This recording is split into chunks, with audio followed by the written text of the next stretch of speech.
What's your favorite podcast, Swerve? You know that One Nation? This is Jordan Grace, and you're listening to the Social Suplex Podcast Network. BWB, this is One Nation Radio. You better get it right. Rich Latta, James Boyd came to give them life. The Blackest Wrestling Podcast has come to kick all ass and drop it 6 feet if they kicking trash. Word, let me welcome y'all to something different. And if you dig it, man, you should let some friends listen. We be getting it in, this on the regular, dude. Ravish and flow, but this shit rude. See, James don't rap, so I had to break it down. The whole network, man, we coming for the crown. Raps in the columns, I keep them both covered. Making the beats too, so the listeners can bump it. Hit us with the rating, yeah, I'm saying it's a 5. Before you hit and talk, bob your head side to side. It's One Nation Radio, and this is the beginning. It's Rich, and I'm here with James. It's time to listen to One Nation. You got to unleash the power of the pyramid. This is Mike Sempervive from WrestlingObserver.com. Check me out on Wrestling Observer Live every day. And also check out your boys, Rich and James, on One Nation Radio. This is Kenny Omega. We're listening to One Nation Radio. Check it out, guys. These guys know what's up. Big Kenny Omega fans, and that's all that counts to me. Goodbye and good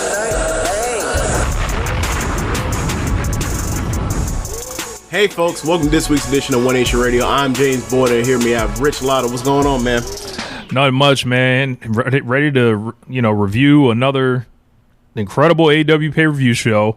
And, there's a new WWE champion, so we got a couple things here to hit him with on a Monday. Yes, on a Monday. Gotta take advantage of this attention that this weekend of pro wrestling has had. Like, look, this is last time in a long time, the first time in a long time we've had both companies doing things that both promotions fans like a lot. So to take advantage of that, we have brought in maybe the most positive man in professional wrestling, Floyd Johnson Jr. of all things elite. What's going on, man? I am doing great. Rich hit me up earlier and said, do you want to be on the show? I actually took tonight off work, just randomly. I just needed a break. So it was like, it lined up perfectly. And I was like, well, I don't know if I'm going to be able to get warmed up. You know, I don't like to talk. No, I'm just kidding.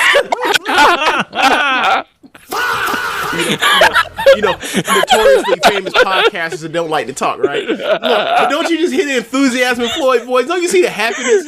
Don't that sound like a man that watched something that he enjoyed this past weekend? Don't it sound like it? Are we miserable? Is that what it is? Is One Nation Radio just miserable? I don't Perhaps? know. Sometimes I get bogged down, in the small things, but you got to analyze it. Got to be tough with this business. They say it's a tough business. We got to be tough with it. That's true. It is a tough business. I truly think you can analyze it and y'all can talk and be like, I didn't like this, I didn't like this, but still enjoy the experience of watching it. It's just when you're after, why am I listening to this show if you're not providing me any thoughts on how you felt about it? Why am I listening to the show if I'm not getting anything from it? And honestly, I listen to your show every week. You're like my weekly listen, you and Keepin It Strong Style, because y'all laugh so much. Okay. Y'all laugh a lot. Yeah, y'all, even when y'all even make shitting on something fun. Okay. Honestly, as long as you get value out of it, because sometimes I be at my wit's end with some of the stuff, man. Like I be like, hey man, why am I doing this? Like I just watched Pluverous, or I just watched or X-Men, for example. X-Men 97 is coming out this weekend or this week or whatever. It's like sometimes I'm watching that, so I'm like, yo, why am I watching this and then dissecting this childish attempt of what storyline of soap operas are, melodrama? Like I could be watching things better than this, and so sometimes I'm like, why am I even doing this outside of just I want to talk to my friend once a week for a long period of time? So at least people get value out of it, I guess. Dude, I'll tell you, the guilty pleasure is the show's a lot better when y'all don't like something. Sick. This is a sick Negro. Y'all go in so hard and take different angles I didn't even think about going in on, and I'm just like, know what it is? I think it is. It's like I feel like it's very fucking simple to come up with whatever you want to do in wrestling. Like you can do the same couple stories a bunch of different ways, and you have all the inspiration. You have the history of wrestling to pull from. So almost it should never be bad, almost, right? Barring injury, barring extenuating circumstances, it should never suck, especially with all the talent that's out there. And it's like, no, there's no excuse for this. And to be fair, I think sometimes it's like we like something, but we are us, so it's like we overanalyze things because we do this with everything. We do this with sports. We overanalyze the careers of Kobe Bryant or LeBron James or Victor Wembanyama or SGA, for example, in sports. We do this with everything. So I think, and so it does come down to that of like, nothing's perfect.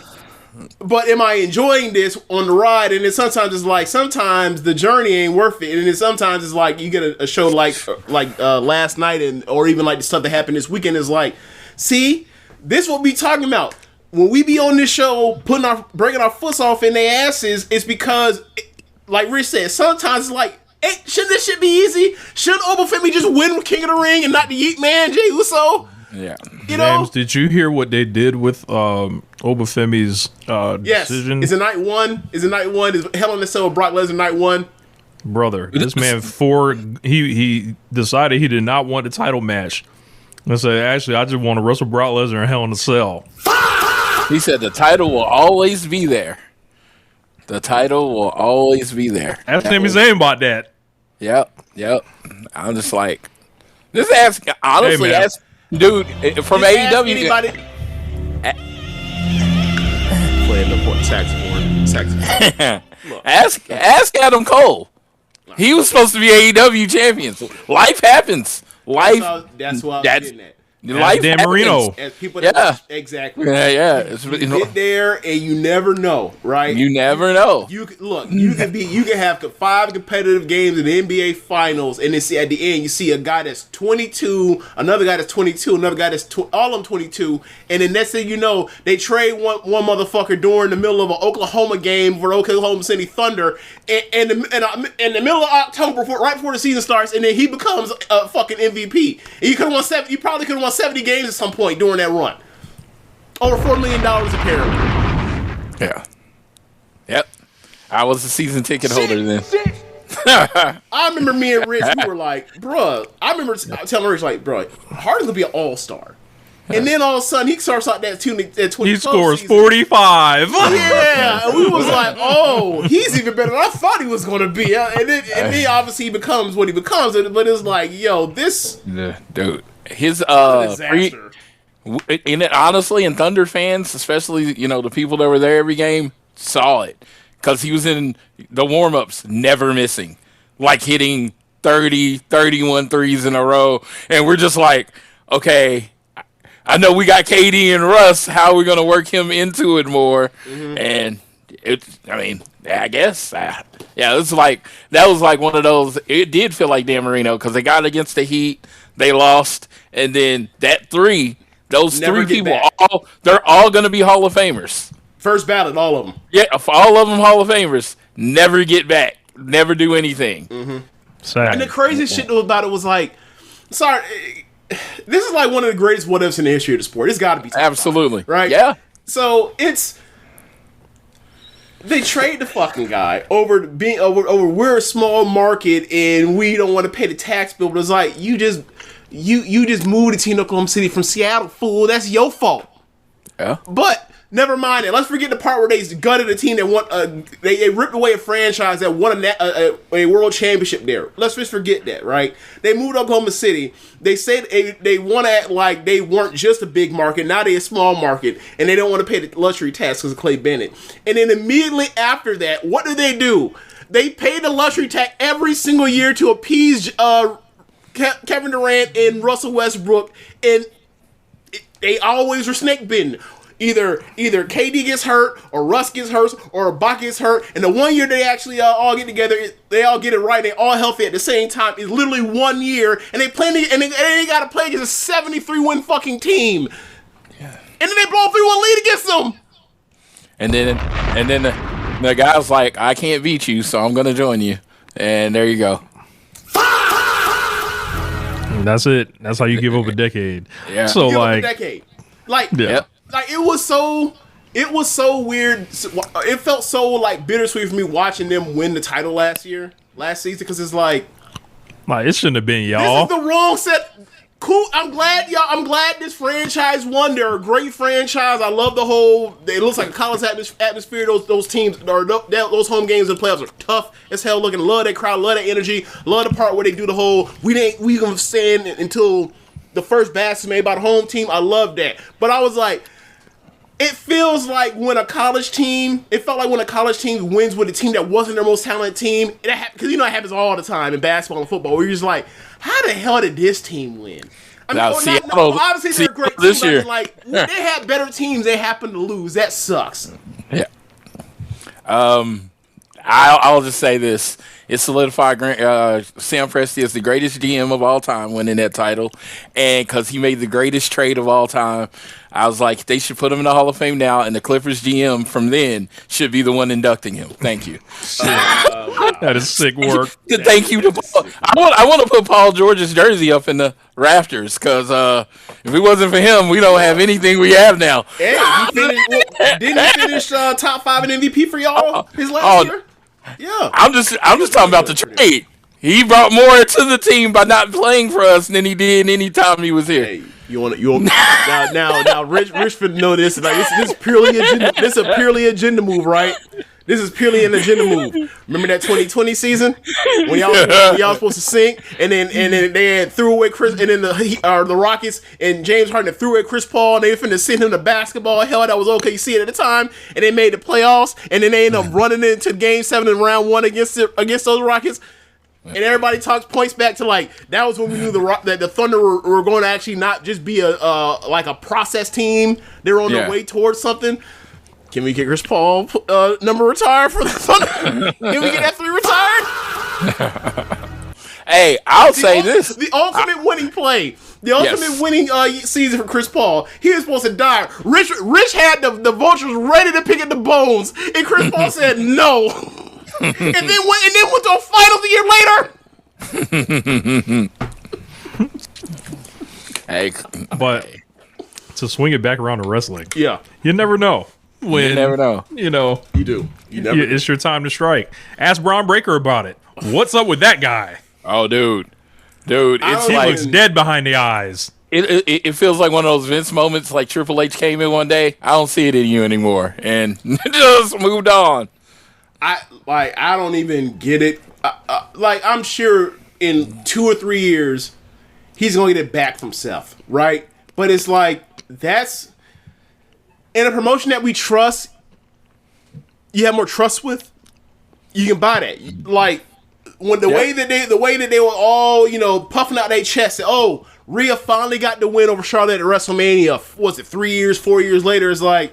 Yeah, but those ups and downs with that, and Rhea got herself hot in something completely different to do that. She didn't run the story of she had to chase her down and get it. It was no, she got put up in this weird, this new version of Eddie in China, and then that got her hot as fish grease.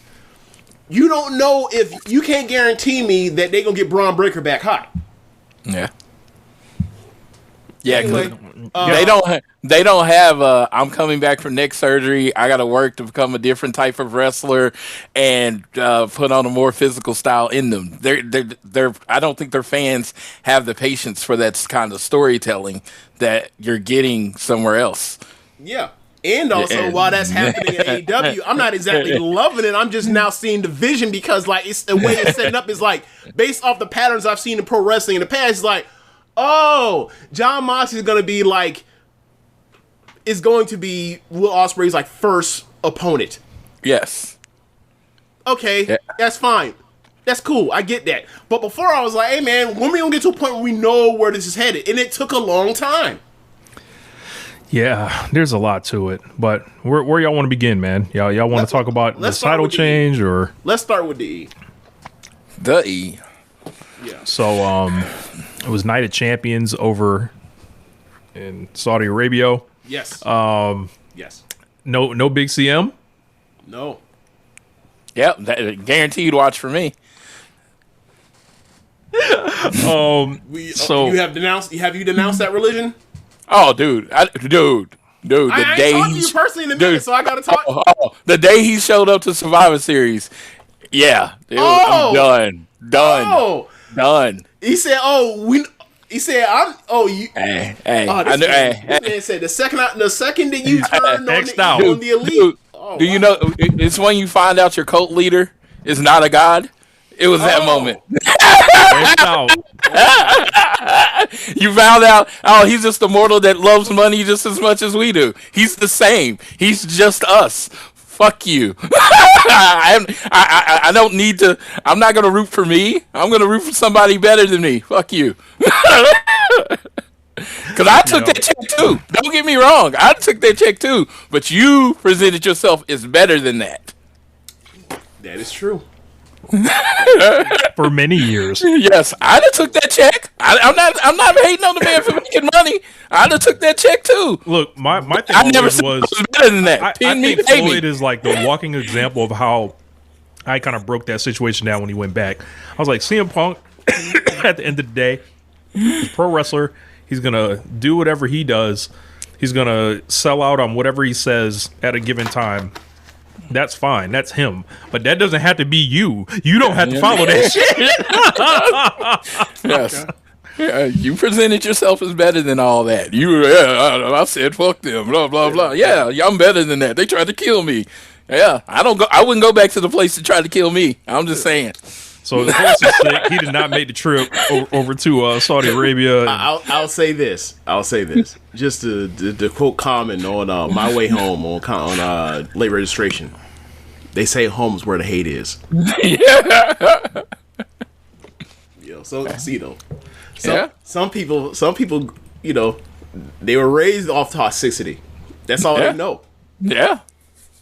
And when you go to a situation that's good or better or healthier, you might not understand what you in. And then all of a sudden you end up back and you realize, damn, I messed up a good thing.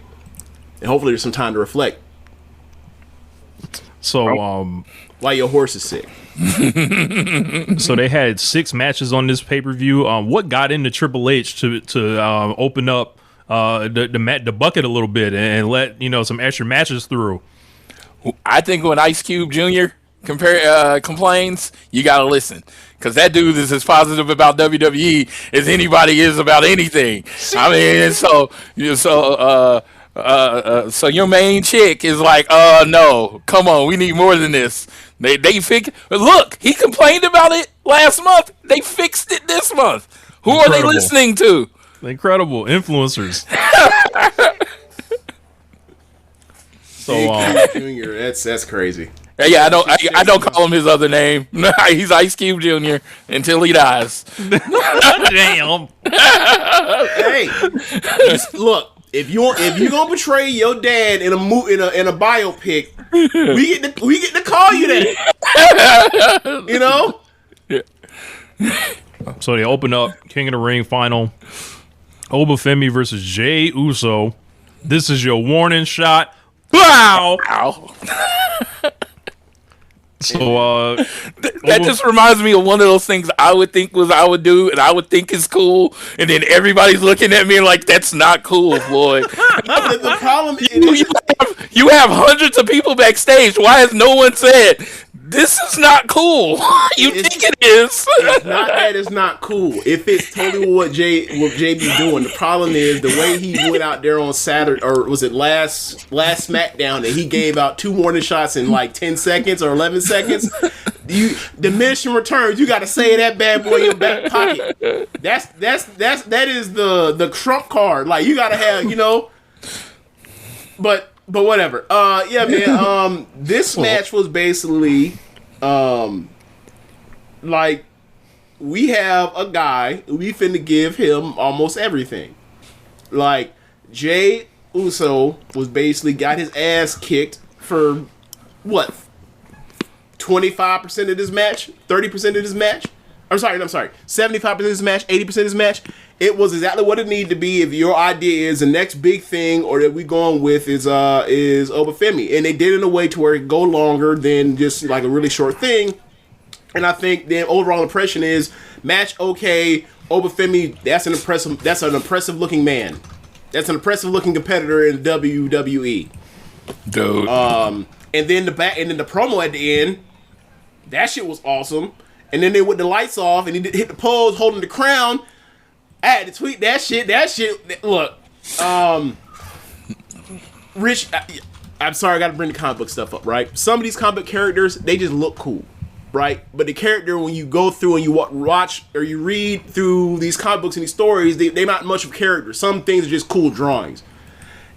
Look, and sometimes that's the case with wrestling, right? You get the entrance, right? The Karrion Kross. Karrion Kross is a comic book. Like, he looks cool, then the bell rings and is oh, never mind, right? Obafemi so far, he is I believe aura is a thing that they be talking about in WWE. His aura is growing considerably every time I see him.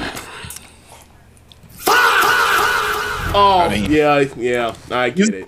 He's the lottery ticket. I mean, they have it. He's there. He's perfect for their audience. And me, just a giant black man destroying people, I'm down. You're gonna always get me to sign up for that. It's well, kind of works, right? Time. Every time. That's like it's big nigga fight time. Like that is an American, or not American, but that is what American pro wrestlers want. A big hoss. You're just throwing people around, and I was like, I kept waiting on Jacob to show up. I kept waiting on any of the Samoans to show up, and then he just hits it and wins, and I was like, okay, they did it right. I mean, I'm like, all I can do is like the ruler. That's how it was supposed to happen. He make the face. He put on that fake accent. I'd like to point out that during his fire-ups, he also beats his chest. Yes. He shakes some ropes a little bit, you know. But no, shaking the ropes ain't the problem. It's the gigantic black man beating his chest like he's a silverback gorilla. Like, and it's also a promotion where we had the same person that's on commentary right now that once called a large black man the silverback of the WWE. Right? Yes. That Michael Cole shit's still around. Right? But anyway, that shit is insane. But that being said, it needed to be acknowledged. But when that man does that running spinning Cesaro European uppercut, that shit looks like it's a fucking Street Fighter special. It does. It looks raw. I'm sorry. Like, we talked about this during the BRP 50 or whatever else about Trick being above Oba, and hey man, yeah, it's not gonna be fun. We in a year they're gonna look foolish for putting Trick Williams over Oba. I'm sorry. I mean, that list look crazy right now based on last night. But I'm talking about. I'm just talking about within WWE alone, just within WWE. We get the interpromotional politics, gold politics, sure, but just in WWE alone, they finna get this shit wrong as fuck. Man, a big Oba, man, he is just the best thing about him, and I think they comes up to across with big men. He knows what he does well, and he doesn't try to do anything outside of that. This is what you're gonna get when Oba's in the ring. You got about 15 minutes at most of material. I better never see him wrestle 15 minutes unless it's a multi-man. If I see Obafemi at this stage in the game within the next 2 years going more than 15 minutes singles match is a mistake. Yeah, I got a solid 10, maybe 15 if you're pushing it, but that's what you're gonna get. It's just like, and it's perfect for what he does. Treat him like is perfect. Treat him like he's a dynamic special athlete, like he's Goldberg, like he's Brock Lesnar or whatever else. You got to use less of the spamming finishers over and over and over. But you get my point. Let it 3 minutes, and then we go into kicking out of big shit after that. That's all it needs to be. For now, if he learns to do more, great. But right now, we ain't worried about that. Yeah, and in this WWE with the commercials and how they set out their show, oh my god, it's perfect. 7-minute match is perfect. Yeah, it's perfect. The fans don't care about wrestling. Like a lot of the times, I'm not saying the super smarky ones that are online, but when you're watching the product, like I do, never miss a show. When you're watching the product, it's yeet, yeet, yeet. Run it back and then yeet, and then the match starts. Everybody's on their cell phone, looking at their cell phone, and then it's like, oh yeah, okay, that person won. Okay, on to the next entrance because they don't really give a fuck about it. They don't give a shit until the near full start. That seems to be the case with them yes. right now. Yeah. So Oba's king of the ring. Jey Uso did not win, and he moves on. I don't know what exactly he's got going forward, but back to the Civil War. Oh yeah. I mean, hey, I'll tell people as a long-time soap opera watcher, I mean, they always have that one storyline that covers sometimes since the beginning of the soap back in the 60s. That storyline is still going on. That is now the bloodline in the WWE. That's crazy. As long as they have kids, that story still is going to go on. Okay, gotta ask, what channel of soap operas did y'all grandmas watch? So my mom was one of the few that switched. So she watched Young and the Restless on CBS. And then she watched Days of Our Lives on NBC. So she switched those up. So, it was Newmans and Abbott's. That was the story of Young and the Restless. Yep. My grandma watched Guiding Light. Yep. Okay, so that's CBS. That was like the 4 o'clock or 4 p.m. All My Children. Okay. So she switched channels. Yeah, she switched channels too. And Passions at a certain point. Passions went because it started new. Because I've been watching the black soap opera that just came out on What's it CBS. Called? Something In the Gates? Yeah, In the Gates. It's called In the Gates. Right. And man, it had me hooked pretty quick. So, So Passions was the only one I really liked. The best part is like, hey man,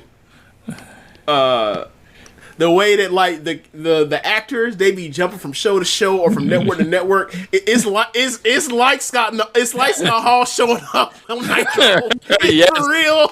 Yes. Like, so, because I talked to my mom about it every blue moon. It's like, wait, she the way she talks about it with me is hilarious because it's like, all right, so and so used to be this person on this show. Yeah. So when she tells me about what's this person going on, I'll be like, what's going on with so and so that used to be Victoria in Young and Restless, but is now on Bold and Beautiful with yes, like stuff like that can happen, right? She knows she talks to me just like that, right? Just cut through. Because I know the Lord. I know the Lord, right? My grandma raised me up on CBS television, so just how you say Young and the Restless, that is Newman's, right? So the Abbotts and the Newmans, right? Like I'm about to have them So Victor's still around, Floyd. Yeah. He is. Victor is still around. Yes, he is the Ric Flair of this shit. He was on when I was a child. And he's still doing this somehow. I think he's not had cancer twice. Still going through it. And he's my guy. So that's like I said, that's what I grew up on, and it's just like the bloodline's gonna be this. Yep. It's gonna be here. Mm-hmm. If you're gonna watch WWE for the next 20 years, because they all have kids, they're coming. All the kids are coming. Zilla's coming. The cousin's coming. Everybody's coming. This is not stopping. Every time they have a kid, WWE signs them to a little baby contract. They are already there. Don't Stephen A be on General Hospital or something? Oh yeah, he a hitman. I saw him with the gun. Yeah, he shot somebody. That shit's absurd. But he got that through the ABC, like ESPN Disney pipeline. Yeah. Yes. Like they would have been all hell to broke loose. He would have showed up on like if he had showed up on Bold and Beautiful or something like that. Hold on, you going against the mouse now? Yes. So up next, we got the women's final. Io Sky versus Liv Morgan. I found out that not only did Liv Morgan enter this tournament simply to get to an eliminator match in the finals, she loses, of course. Yeah. Because she was cursed. Yep. And she was cursed. I saw Danhausen out there getting his rich ladder on. I cursed Liv Morgan years ago on this very show, on this very network. Yes. I said Liv Morgan will never win. And the prophecy read. And it rained for years. Did you see how she advanced in this tournament? No. She was in a match with Charlotte, and Charlotte had a bad leg, and like Jade and the girls, the baddies, attacked her knee. Like Michin and B-Fab attacked the bad knee, and that's how she took advantage. So, like you be saying, she don't really ever be winning. It's always some mitigating circumstances. After all Charlotte done did for the community. Put away. So, yeah. Oh wait, what? No, we'll get to what happened. What's next for Charlotte in a few minutes. We'll get to that. So, but the match is okay. Yeah, it was fine. It's Liv. You know, that's that's the level it's at. So Io wins. Crowd loved Io, by the way. There was a group of kids. She was high fiving out there, and I was ready to hit you with the the kids love Io, but I refrained. But yeah, man, it was an okay match. Yeah, the head pointing thing is her yeet. There, I mean, everybody loves doing that. Yeah. That's true. Rematch for them at She did it SummerSlam. with the crown on too. Yep. She's like, yeah. I was like, I'll pop for it. Don't get me wrong. It's the head point in the trash can jump off of in War Games every year. Yep. There you go. Be like, how does it make you feel, James, knowing that a big part of Io legacy is associated with trash? That's a funny thing, right? Like, it's really weird with her because, like you mentioned, like she was doing the whole like she's a damsel in distress in this like fake lesbian relationship between her and Rhea, right? And she's a champion. She's been a champion, and she has some of the best matches in the history of WWE. It's strange because like as good as she has been in WWE, and she has done more than I thought she ever would, similar to Asuka. Like, I have seen her in better matches than the shit she's done in WWE. She probably got like a 4 3/4 match out of WWE in a women's division. Like it's very strange, man. It's very strange. But her superpower though is getting her mid-ass husband a job. That was her superpower, is getting her mid-ass husband a job because nobody wanted him. They were bidding against themselves. Never once came through the Forbidden Door, brother. Never once. Well, you can say a lot of things about Forbidden Door, but I tell you, never having evil compete on that is a positive for the legacy of Forbidden Door. I got one for you. You can be sorry in making the Forbidden Door, but you gotta leave New Japan Pro Wrestling and you gotta sign with WWE or AEW. Because look, hey, when they moved on from Jay White as a leader of Bullet Club, they never invited Finlay over. They never did. He never came through Forbidden Door. Yeah. Holy water's on that Forbidden Door. It keeps evil out. You know what I mean? That's good. That's good.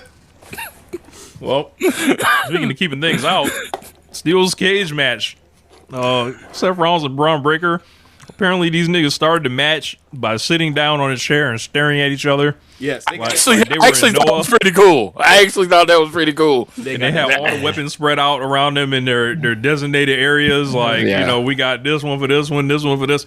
So it didn't really work out like that. They were just both bringing in different shit, but it wasn't like it wasn't like it became their characters that they were tied to the symbolism of each individual weapon. They didn't turn into that. No, it wasn't Triple H with the sledgehammer. It just always crazy me how just cage matches are just street fights in a cage. That's what they become in WWE. Yeah, it was like I remember the weapon used to be the cage. Well, the cage used to be the weapon, and there's one place where it don't break down like that. Yeah, the Star don't do that. If you in the cage, you bring nothing but these to the cage. Yes, Stardom still, That's about it though. Seth Rollins beat Braun Breaker. What the fuck is this? Like, so it's a good match. This is way better than the match they had. Was it Backlash? Mm-hmm. Way better than that. Right, it's a cage match, but still, like this. I mean, I wouldn't give it 4, but it was still very damn good. And like, it was one of those things where they're doing the match, and it struck me early on. It was like, oh, I think people forget like what the point of a cage match is. Rich, can you tell the people that like I know you know this. I know our listeners tend to know this, but like, what's the point of a cage match as far as like the violence and brutality happening, and not like the stakes, but like. What is the cage supposed to do to people? The cage is supposed to cut people. Because fuck them up. Right, because it's marking them up because steel gates are sharp and you get stuck and get stuck. So why is beginning of the match Braun Breaker's getting put head first into the cage and he's selling like he's running into a brick, like his head's bouncing off a brick wall and not he's getting scraped. And it stings and hurts and it's anguishing. James. Because this is a family product. Yes. He's a Steiner. He's dumb. I know they say they come from a prestigious university, but I never really believed them. Right. And it's not like he's like even their Scott dumb Steiner's play? son. Their He's dumb Rick's jocks? son. He's Rick's son. The other nigga. He does, like, and he does wear the and he barks. jacket. There's not intelligence radiating from the Rick Steiner side of the family. But what does intelligence have to do with how much something? What kind of pain someone experiences though? I don't know. Okay, you just want to get shit off. Okay, just say that. Yeah. But yeah, they're selling like these are like he's getting hit with a blunt or he's running into a blunt object. Like he's just getting smashed to a brick wall, but it's like, no, the cage is supposed to be sharp and painful and prickly and it's supposed to tear your skin up. They fundamentally misunderstand that. But after that nitpick, like I thought it was a pretty good match, and then ultimately like they set up and like he's about to get finished by Seth, and Seth, I think they were trying to give Braun Breaker this moment of like he puts the hand up like mercy, but ultimately it was really trying to buy time. He really was about to Hulk back up, and Seth recognizes like me giving this freakazoid any more time, I might not have enough in the tank to finish him. So he goes off the second rope and gives him the curb stomp and gets the win from that. And I don't know if I like that story. It was kind of I don't think it made much sense given what the match was at the beginning or through most of it until that point. But it still was a very good match. Yeah. Seth Rollins is getting the title shot, presumably off of winning this, maybe. Yeah, apparently. Is he? Yeah. Yeah, at SummerSlam, it's Seth versus Roman. Yeah, they announced it tonight. I mean, that's where they were.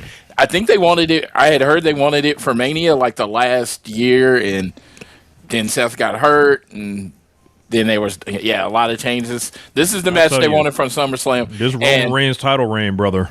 And tickets aren't ticketing right now, so. And that's going to change it? The 20th version of this match? Another one's ever at WrestleMania, so now we're going to do it at SummerSlam? Yep, night one. They're trying to bring it in. They're trying to. That's night one? That's not night two?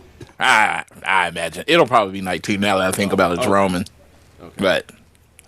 I can't wait. Yep, the Shield chair. Isn't the last time they did it was that Batman and Joker shit? Wasn't that last time they did it? Was that. That Royal Rumble. In St. Louis, yeah. And Seth came out dressed as the old Seth with the half blonde hair. And he got choked out. Yeah, and then Roman kept choking him, so he got DQ'd. And that's how Rollins still has never beaten Rollins in a one-on-one match. Up next, United States Championship match. Fuck it. Fuck it. The United States Championship match. Trick Williams with Little Yachty defeats Ricky Saints in a match, James, that did that shit say 4.72 on Cage Match? I mean, it was just a match. It was just a match. Yeah, could have been the second segment on a Raw or a SmackDown. You just never going to think about it again. And Ricky, I'll tell Ricky, he tried. He was doing everything to try to get the fans to give a crap about him, and they did not. They gave him the music. They gave him the little hand thing. They did it. Saudi Arabia did not. They didn't know who he was. They didn't care who he was more than anything. They didn't care who he was. He was just a guy that was about to get whooped by Trick. That was it. That was his role. He was the Trick. Yep. So, match.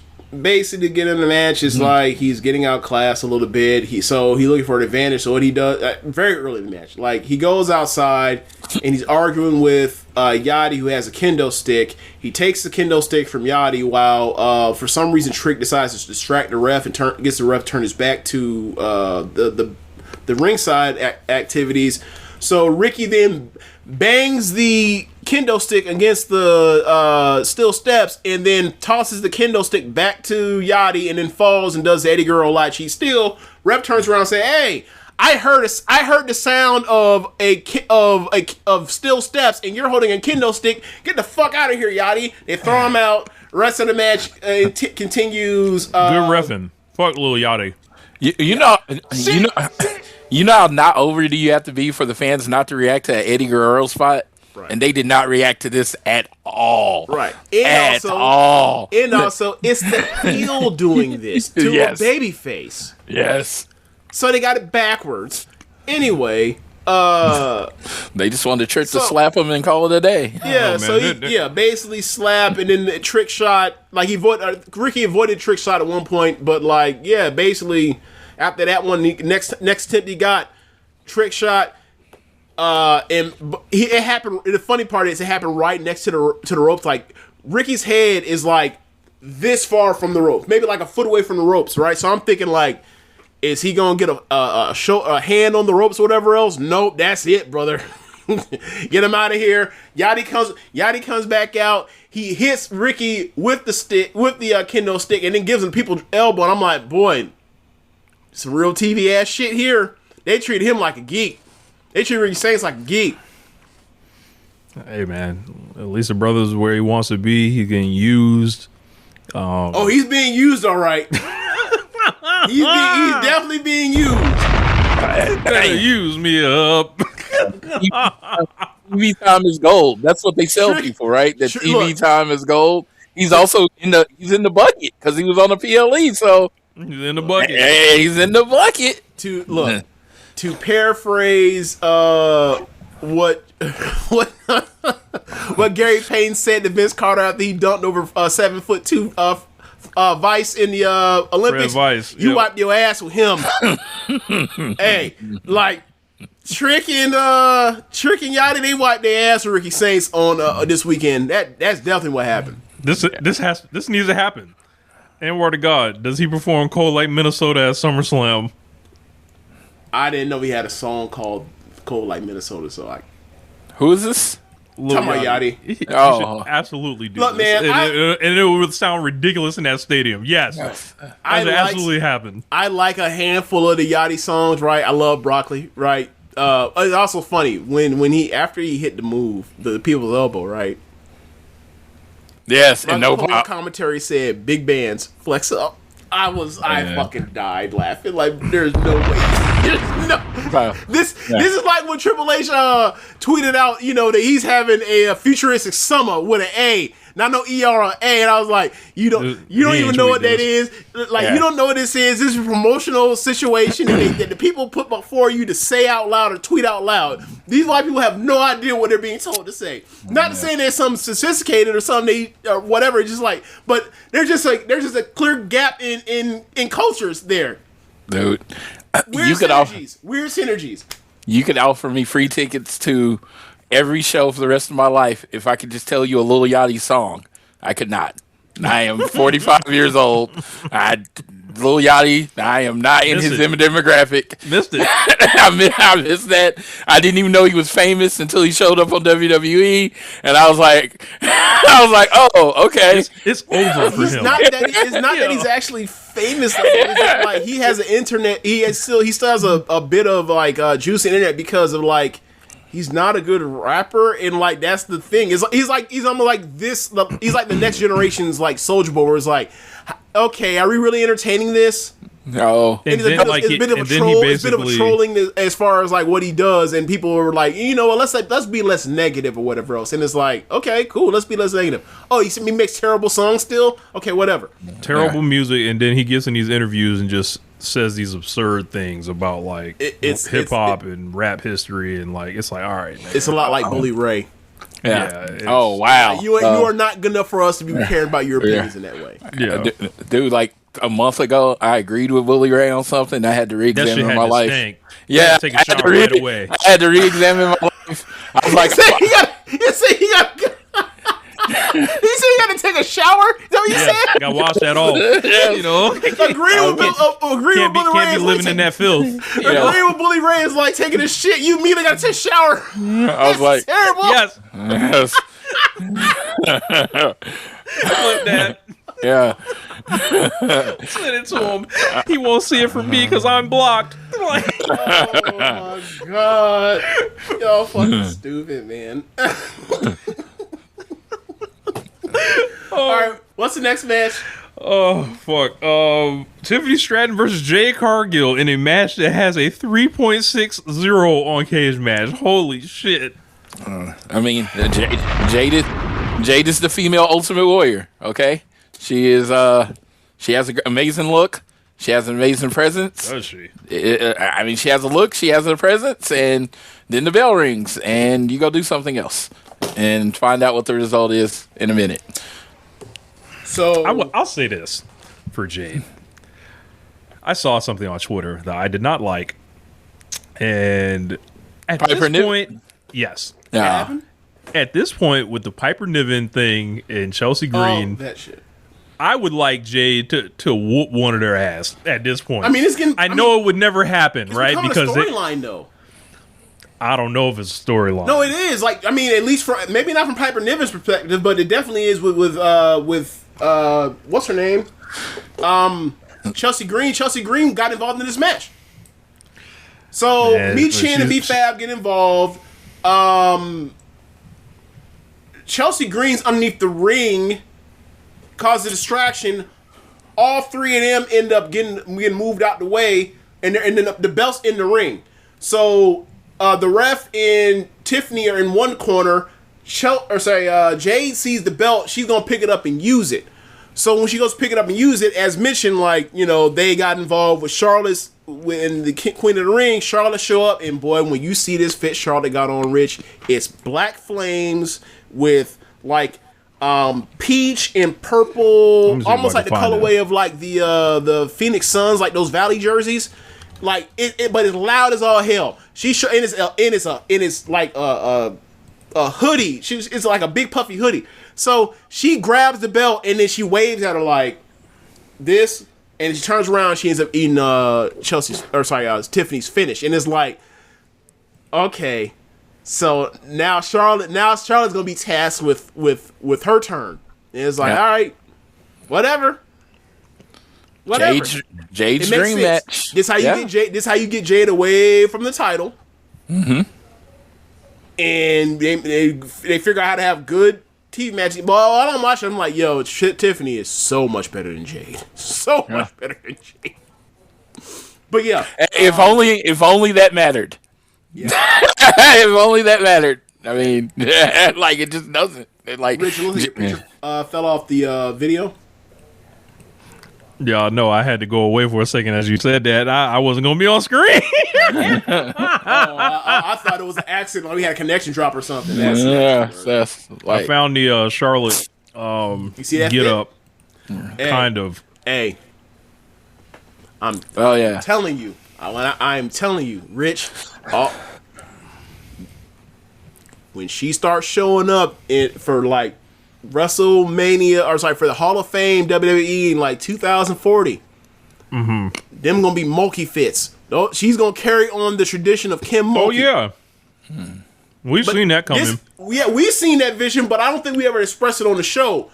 Look at this fit and tell me this not some shit. This get up ain't some shit that Mulkey would try on the sidelines, and they people like, oh, look at her, haha. So, the personality of college coaches or whatever. Meanwhile, she's the Charlotte fits right now are like, all right, you know, she just recently had her 40th birthday. Still looks great as she ever did, but you could see the fits, and they're like, you know, it seems like the way she, you know, whoever's styling her, they're basically dressing her down a little bit in the demographic. They're like, hey, we need to have you a little bit younger looking, quote unquote.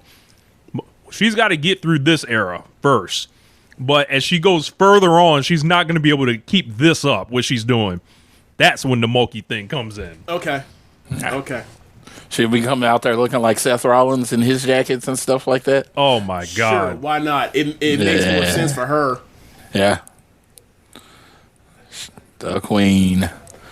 I mean, but yeah, match was, it happened. Tiffany Stratton, at it again, huh? Just good and terrible, huh? Tiffy time.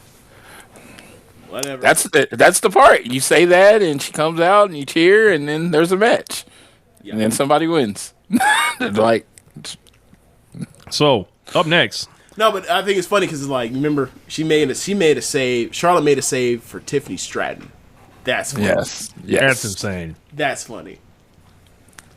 So more pressing matters. Like I almost wanted Charlotte to like walk up the ramp by Tiffany and look at her and be like, I got bigger shit to handle than you. You know what's even You might crazier? be the champion, but I'm bigger than the championship. Chelsea Green might be the most popular wrestler in the WWE as far as the female side. Those what? They're popular. Popular? Like, yeah, Okay, cool. they pop every time she does anything. She doesn't have to wrestle. That's because she'd be making a shame, or not a shame. She'd be making an embarrassment of herself all the time. Like she degrading herself. Like the dude's probably like, she's so down to earth. Yeah. All right. Hey, she would cut her hair and walk backward out there, as Bret Hart would say. She lose a hair match. She don't care. Yeah. So we should get to the main event. 3-way match, undisputed WWE Championship, Vince McMahon's daddy's belt, Cody Rhodes versus Gunther versus Sami Zayn, and we have a new WWE champion. Yes. Sami Zayn. Yes. This is kind of wild for one because you look at his match log and it's like, hey man, 3 matches ago he was losing a trick. What happened here? And Gingerbread Man shit was going on. And the Gingerbread Man shit. And then, like, wasn't there, like, a Cody and Gunther feud happening? And then look what has happened to Gunther. Look what happened to that feud, which was absolute nothing. What they've done to Gunther after giving him 3 careers is embarrassing. I'm like, you built up this god Thanos villain, and then he just in the company. Yeah, and it wasn't even like how he loses isn't even special. He's bitching about his foot is under the rope. I'm like, this is Thanos. You ain't bitching about your foot's under the rope. You're supposed to take that rope off and beat the shit out of Cody with it. None of this is happening. I'm like, all that you did, you done fucked up now. And I thought they were doing a really good job with Gunther. I thought they were doing an amazing job with him. Cody versus Walter is like one of the rare matches in WWE where it's like, hey man, I watched that series. There you go. If they did it right, but look what they fucking did with it. Yeah, 11-minute match with a bullshit ending. Then they fast counted with the referee, which turned out to be Sami Zayn, and then they stuck that special guest referee nigga in the next match, and he's gonna be the champion now. Yep. That match was they stole. Yes. That match was 5 hours from my home, and I set my ass at home. And 5 hours ain't shit for me when it comes to driving. Yeah, I set my ass at home because I knew we weren't going to get a winner. And then they came out first, and I was like, oh, this is this is what's about to happen. And it was like I said, I don't get emotionally involved in the results of WWE. I watch WWE. I am the guy Triple H has asked for. I'm just going to watch it and have fun. I don't get any really emotionally tied to anything. Didn't care if Gunther won, didn't care if Cody won. And it was just like, but I knew I wasn't getting a winner. I knew that wasn't gonna.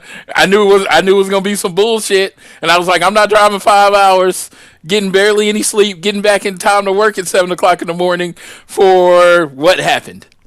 I'm good. I'm not. Hey, if you did, congratulations. I told Rich, I'm not a stan of anything. I'm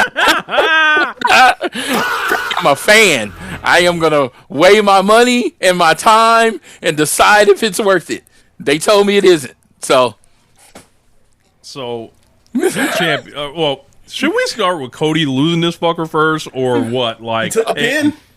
Yeah, Cody got rolled up, but he took the pin. He took the pin. That was his 3rd WWE title reign. Floyd, have they had a single fulfilling Cody Rhodes WWE title reign yet? No, dude. I remember when he finished his story, and I was like, well, I'm good. I'm not really traveling for this. The story's over. I feel like they felt the same fucking way. Because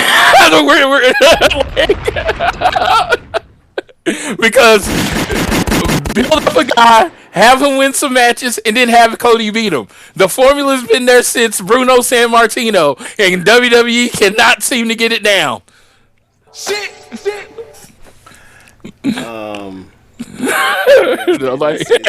It's been very frustrating, and it's been very reminiscent of see, this is shit we was talking about in AEW. And this is why you can't. And this is why they never made him champion, because it was gonna be some shit where it's like you clearly see the politics over all this stuff. Yeah, you clearly see it. And Yeah, man. Like they made Sami Zayn the champion, and like it's for me Years too late. 3 years too late. Yeah, like this is so WWE shit. Like this is a legitimately feel good moment for this company, to where they got Obafemi as the King of the Ring, Io Sky as Queen of the Ring, and Sami Zayn as WWE Undisputed Champion, and Yeah. And it's like, all right, but it took Sami Zayn 3 years past the peak of Montreal in that Elimination Chamber show. Yeah, I know y'all might not get this reference. It's a hard hockey reference. It was like Ray Bork played for the Boston Bruins for like years and never won a title. And then like his 20th season, he just came in and got a hanger on with the Colorado Avalanche and got the ring. Oh yeah, I know about that. Yeah, and everybody's like, everyone was happy for him.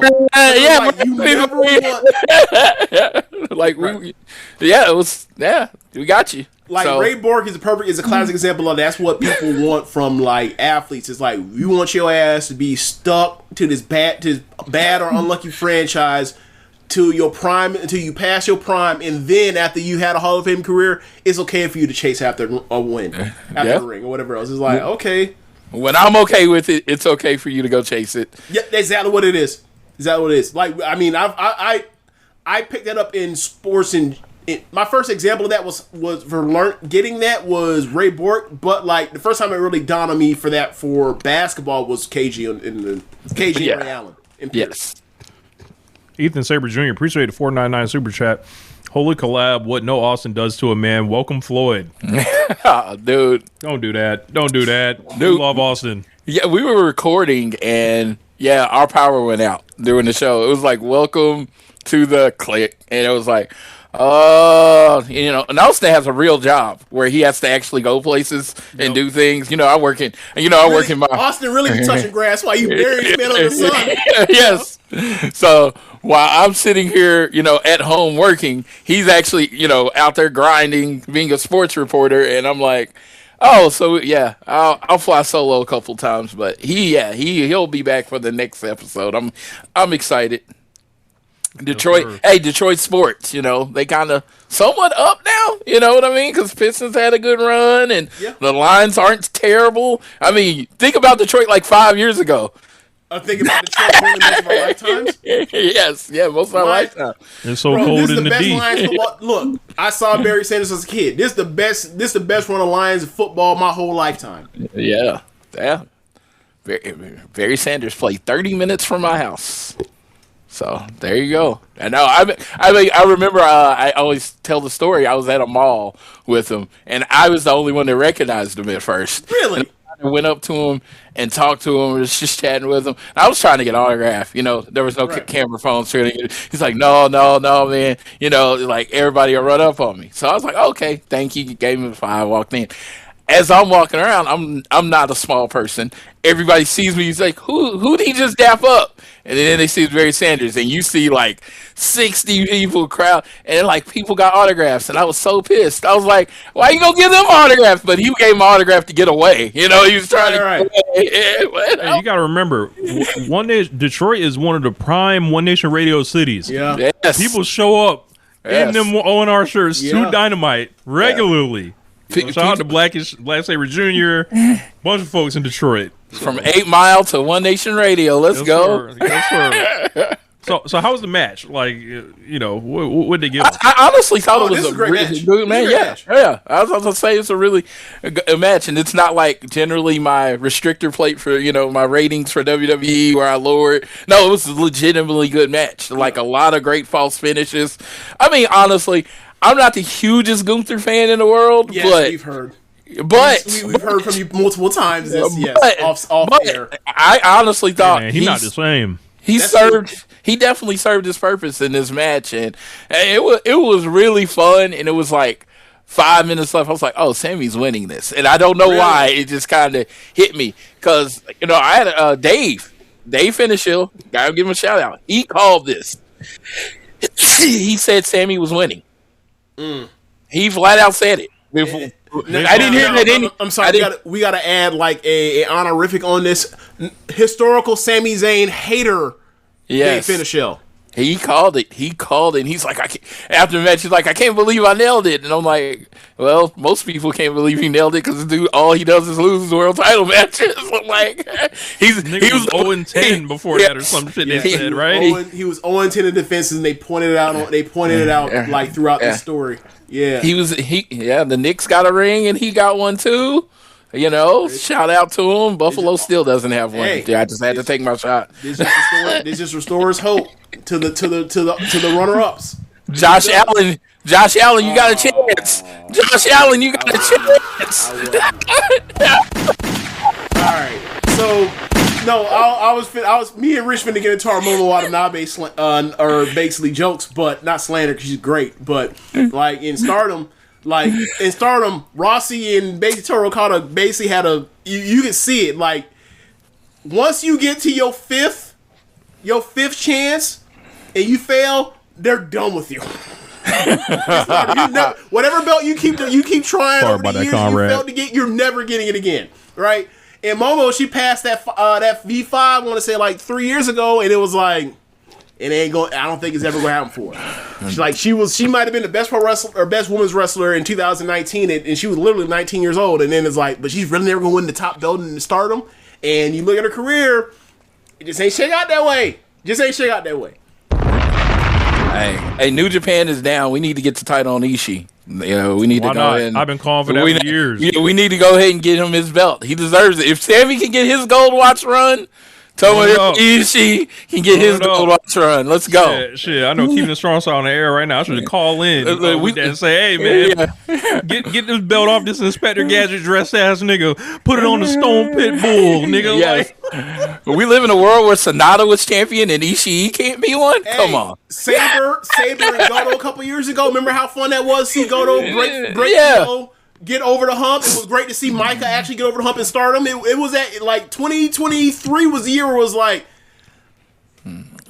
we giving motherfuckers gold watches. Yes. And I was perfectly fine with all that.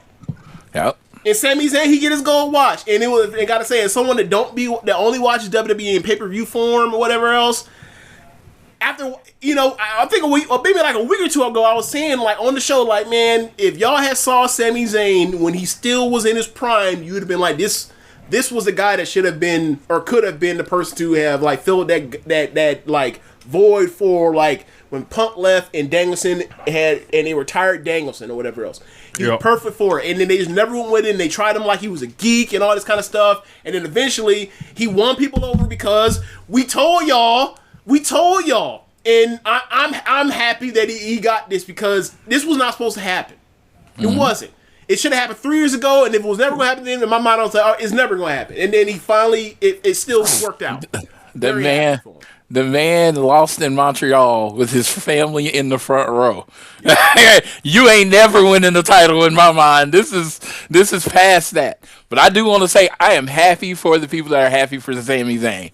Now, I want to make that clear because I was just like, when they did it, I was like, eh. I was like, I've never been a guy that liked him. Like, one of my favorite Sami Zayn matches when he got the shit beat out of him by Cesaro on that first NXT pay-per-view, like Arrival, or I don't know what it was.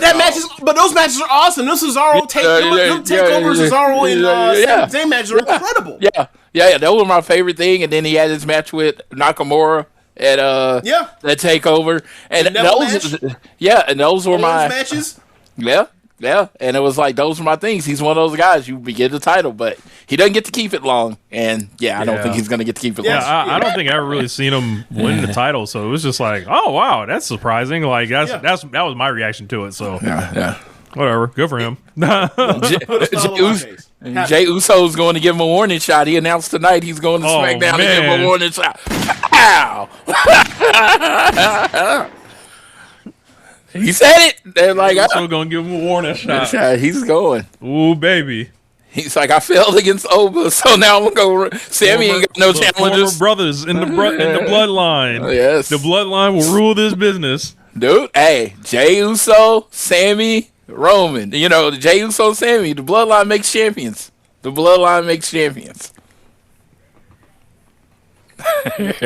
So when's Jimmy Uso's turn? Never. You know what's so funny? Your championship is sitting at home pregnant right now. You want it like we don't. Some things are bigger than fake belts. Yeah, the only thing Jey Uso did to get the advantage is not get hurt. And he main event Jey Uso, and he said yeet first. There you go. If it was the other shoe around, we'd be watching Jimmy, because there's no real difference. I can't even tell them apart half the damn time. Still. I mean, y'all want to get to the real shit? Rich, you got to tell me who was a better tag team wrestler in the Usos in the mid 2010s? Jimmy was the leader, right? I feel like, and Jay was the other guy. Then it switched. I mean, and that's a part of the whole thing. Of the storyline was like, you know, which one am I? Right? Like it was like, there's one there's one that's married to Naomi and is a better wrestler, and the other one is just Jay. Yeah, and then Jimmy got hurt doing the bloodline. Main event Jey Uso was born. He was just there. Main event Jey Uso was there, and there we go. Crazy. I mean, you don't have to. Again, in this company, wrestling in general, you don't have to be all the way the best to be the best, most pushed. You saying Jimmy can't wave his hands up and down and they go run it back? I'm like, what does he do? What does Jay do that Jimmy can't? I mean, if I was Jimmy, I would have came up with some shit where I'm like, got their hands and I lift them like that, like backwards, like we going up, instead of yeet down, like we going up. Something he could have easily pulled that off. In his creative mind, the best he could come up with, no yeet. That was the best he could come up with. No yeet. What? What the does that mean? Y'all ready to get to the real shit? Yeah. So I mean, look, put a exclamation point on this WWE experience. Like they wrestling still mid bell to bell, but at least they pulling their head out there as far as giving fans like moments of moments of relief where it's like, oh, okay, the sky's not falling. Our house isn't kindling for fire. So yeah. They make a product for their fan base. I am part of that fan base, but I have to watch WWE differently than I do AEW. I enjoyed this show. If AEW did the show, I'd be. You know what the fuck is this? I was like, why? Why did they do this? But WWE on their level, hey, this is a perfect show. Like I said, I can't get emotionally tied to anything there. I just do the overstrut. I do my overstrut and wait for him to. Don't beat your chest. I'll beat my chest. I'll beat my chest. Don't. I'm like Gorilla God in here, just beating my chest. I'm down. Rich don't know what that is. It's a DC villain. It's a DC comic villain. Yes, and no, I just have fun. And that's what I literally what Triple H said last week. It's how they want their people watching the product, and it's the only way for me to watch the product without getting angry. It's just kind of turn my brain off and let the shit exist. It's pro wrestling for the media illiterate. Yeah. I never be like, well, they could have did a better match there. No, that's not what we do here. That's the Chadwick Boseman. We don't do that here. Right. Yeah. So, all right, on to some real shit. Yeah. AEW, New Japan, CMLL, Stardom, Forbidden Door, 2026. Let off the gunshots. Let them hear it.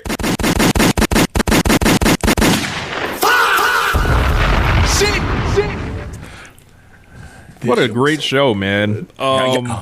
Dude, I gotta say, I'm glad to stay home. Now, once you go to a few and then you come back and you can actually drink a Red Bull halfway through the show, oh my God, that just changed the end of the show. I'm like awake and alert. It doesn't feel long because my heart's going like this because I'm on my second bang. It's amazing. Yeah, man. I want to start at the top, bro. All right. The Owen final.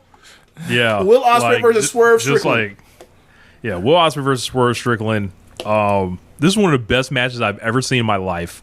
Yep. This shit here was like, I thought it was at times like a more even brutal version than Ospreay and Omega from the Tokyo Dome, with like way more blood, and then like just a closing stretch built out of the logo that's on my shirt, the ROPW archives.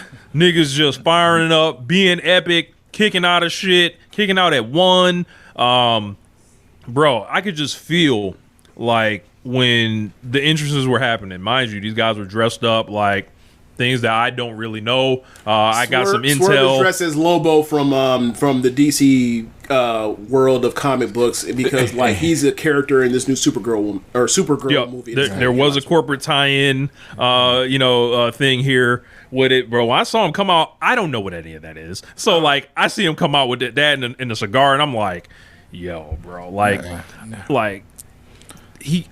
this is just my look. I'm gonna preface this because there are assholes somewhere that apparently it's hard for one to think for their own selves or don't believe we have our own independent thoughts here.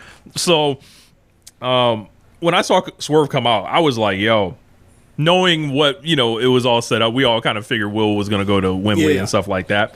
But what I saw Swerve do just between that entrance and his performance in this, I felt like I was watching the guy send a message not only to like the fans, but the decision makers in this company, the decision makers in any company like that. Hey man, when it comes to the complete package right now, I'm the number one guy in this business. Like, and you can line up, like you can line up whoever you want when it comes to like getting in the ring and then talking and then coming up with the storylines, the presentation, the crowd connection. Like he's firing on all cylinders, and this was like a match where maybe I was just more impressed with Swerve in this match, and no shot to Ospreay or anything. Ospreay, we love Will Ospreay. Nobody great. was outdoing the other person in this match. This is a collaborative. Like obviously in some of them Okada Omega matches, like this one wrestler is like the better wrestler or whatever else. Cool, whatever. This wasn't that match. This was a match where like they were both seemingly at the peak of their powers. Yeah, the way I saw Swerve in particular, like between the entrance and then just kind of knowing like how this whole thing got set up and laid out, and then like the mind behind this, it was like he's far ahead of niggas, bro. Like if they didn't quote unquote pick him or go with him this year or whatever, right? Mm-hmm. But man, somebody will. I think it's very clear, like, in what he brings to wrestling right now is special, and hopefully it resonated, with everyone else that way. This was absolutely a superhero boss fight, and by them coming out as Bane and Lobo, they gave you that message from the beginning that it wasn't going to be no one hidden blade that finishes this match. It wasn't going to be a swerve stomp that finishes this match. It was going to take something otherworldly. It was going to be like Thanos versus Kang. Whatever big super villains you wanted to know, this is what it had to do. And it's like, to me, it even builds more into, I call Will Ospreay the Superman of AEW. Mm-hmm. It even built it more because Superman, gets his ass kicked or dies by the supervillain, which was Doomsday, which in this case was Mox. When he comes back and he's like, I'm ready for you. And Mox just puts him down. And he's like, Superman has to go to Fortress of Solitude and find something else inside of himself to really step up, to punch harder next time. Now, in this case, he had to go to Doomsday to figure it out, but hey, whatever. The story is still there. I didn't punch hard enough. I had to learn to punch harder. I had to learn to go at people with no heart whatsoever and get the job done. And this played out in this so bad. And it's like, if you were looking for a wrestling match, fuck you. Get out of here. It was.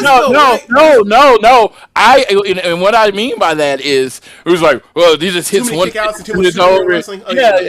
No, but this was a superhero fight. It was going to take another level. Right. But what was told in this match was, all right, like, this is the thing, like, you can imagine these epic matches where any good wrestling match, right? Any good wrestling match, like, prides itself on the part where, like, at some point, it's up in the air who's going to win and who's going to, and ultimately what is the tipping, what tips whatever the scale for the other person to win, right? Yes. In WWE style, it's mostly like, all right, somebody's going for their finish move, and whether or not are you gonna get in the way, or do you have a counter in place to get to your finish move, or do you have a way to super kick somebody when they come to spear you, and then you take them off their feet and you pin them, right? With your super kicks, your finish, right? Yeah.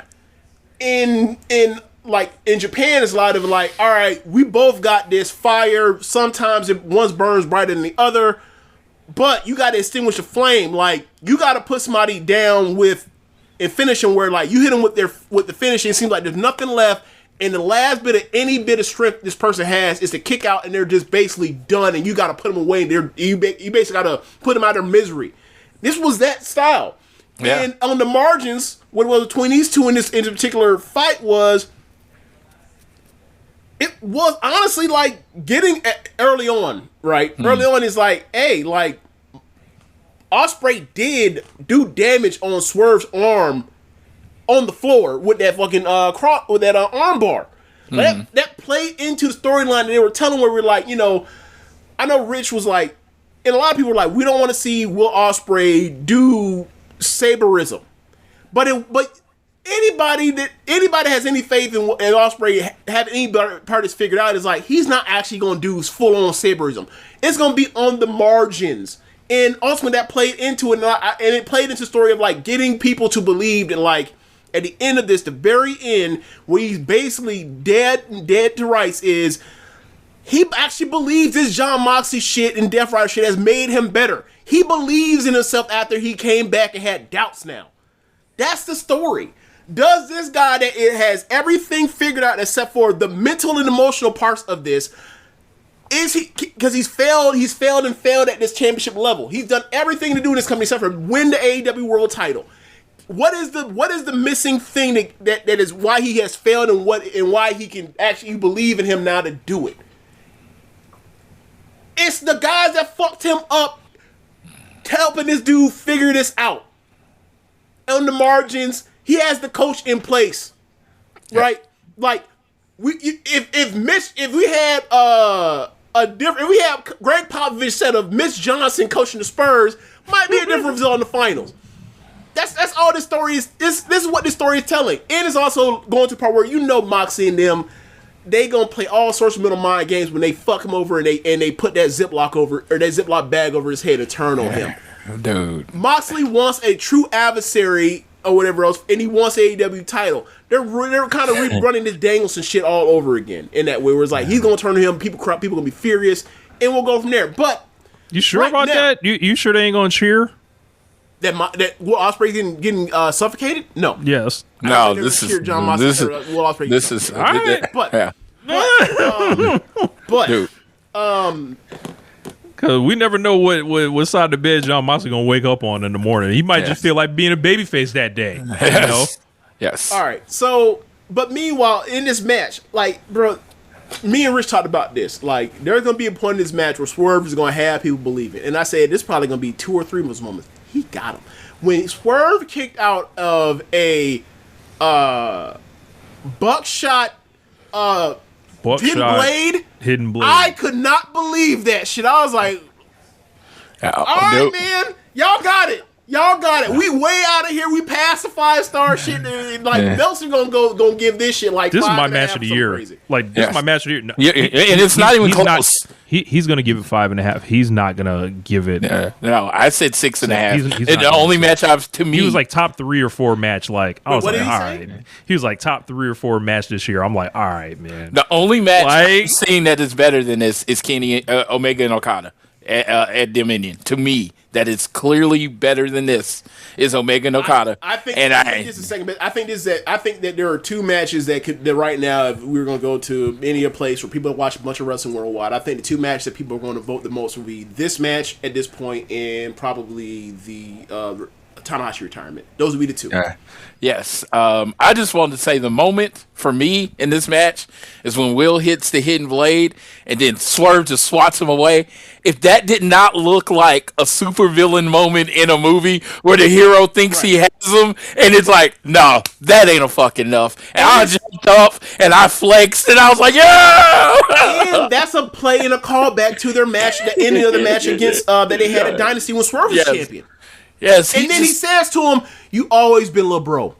Yeah. He said to him, "You ain't beat me in years. You always been little bro." I was like, "Look, man, that is the story of this." Like Swerve ultimately, he's right when it comes to like, hey man, you trust these folks and they ain't trustworthy. Swerve's right about that.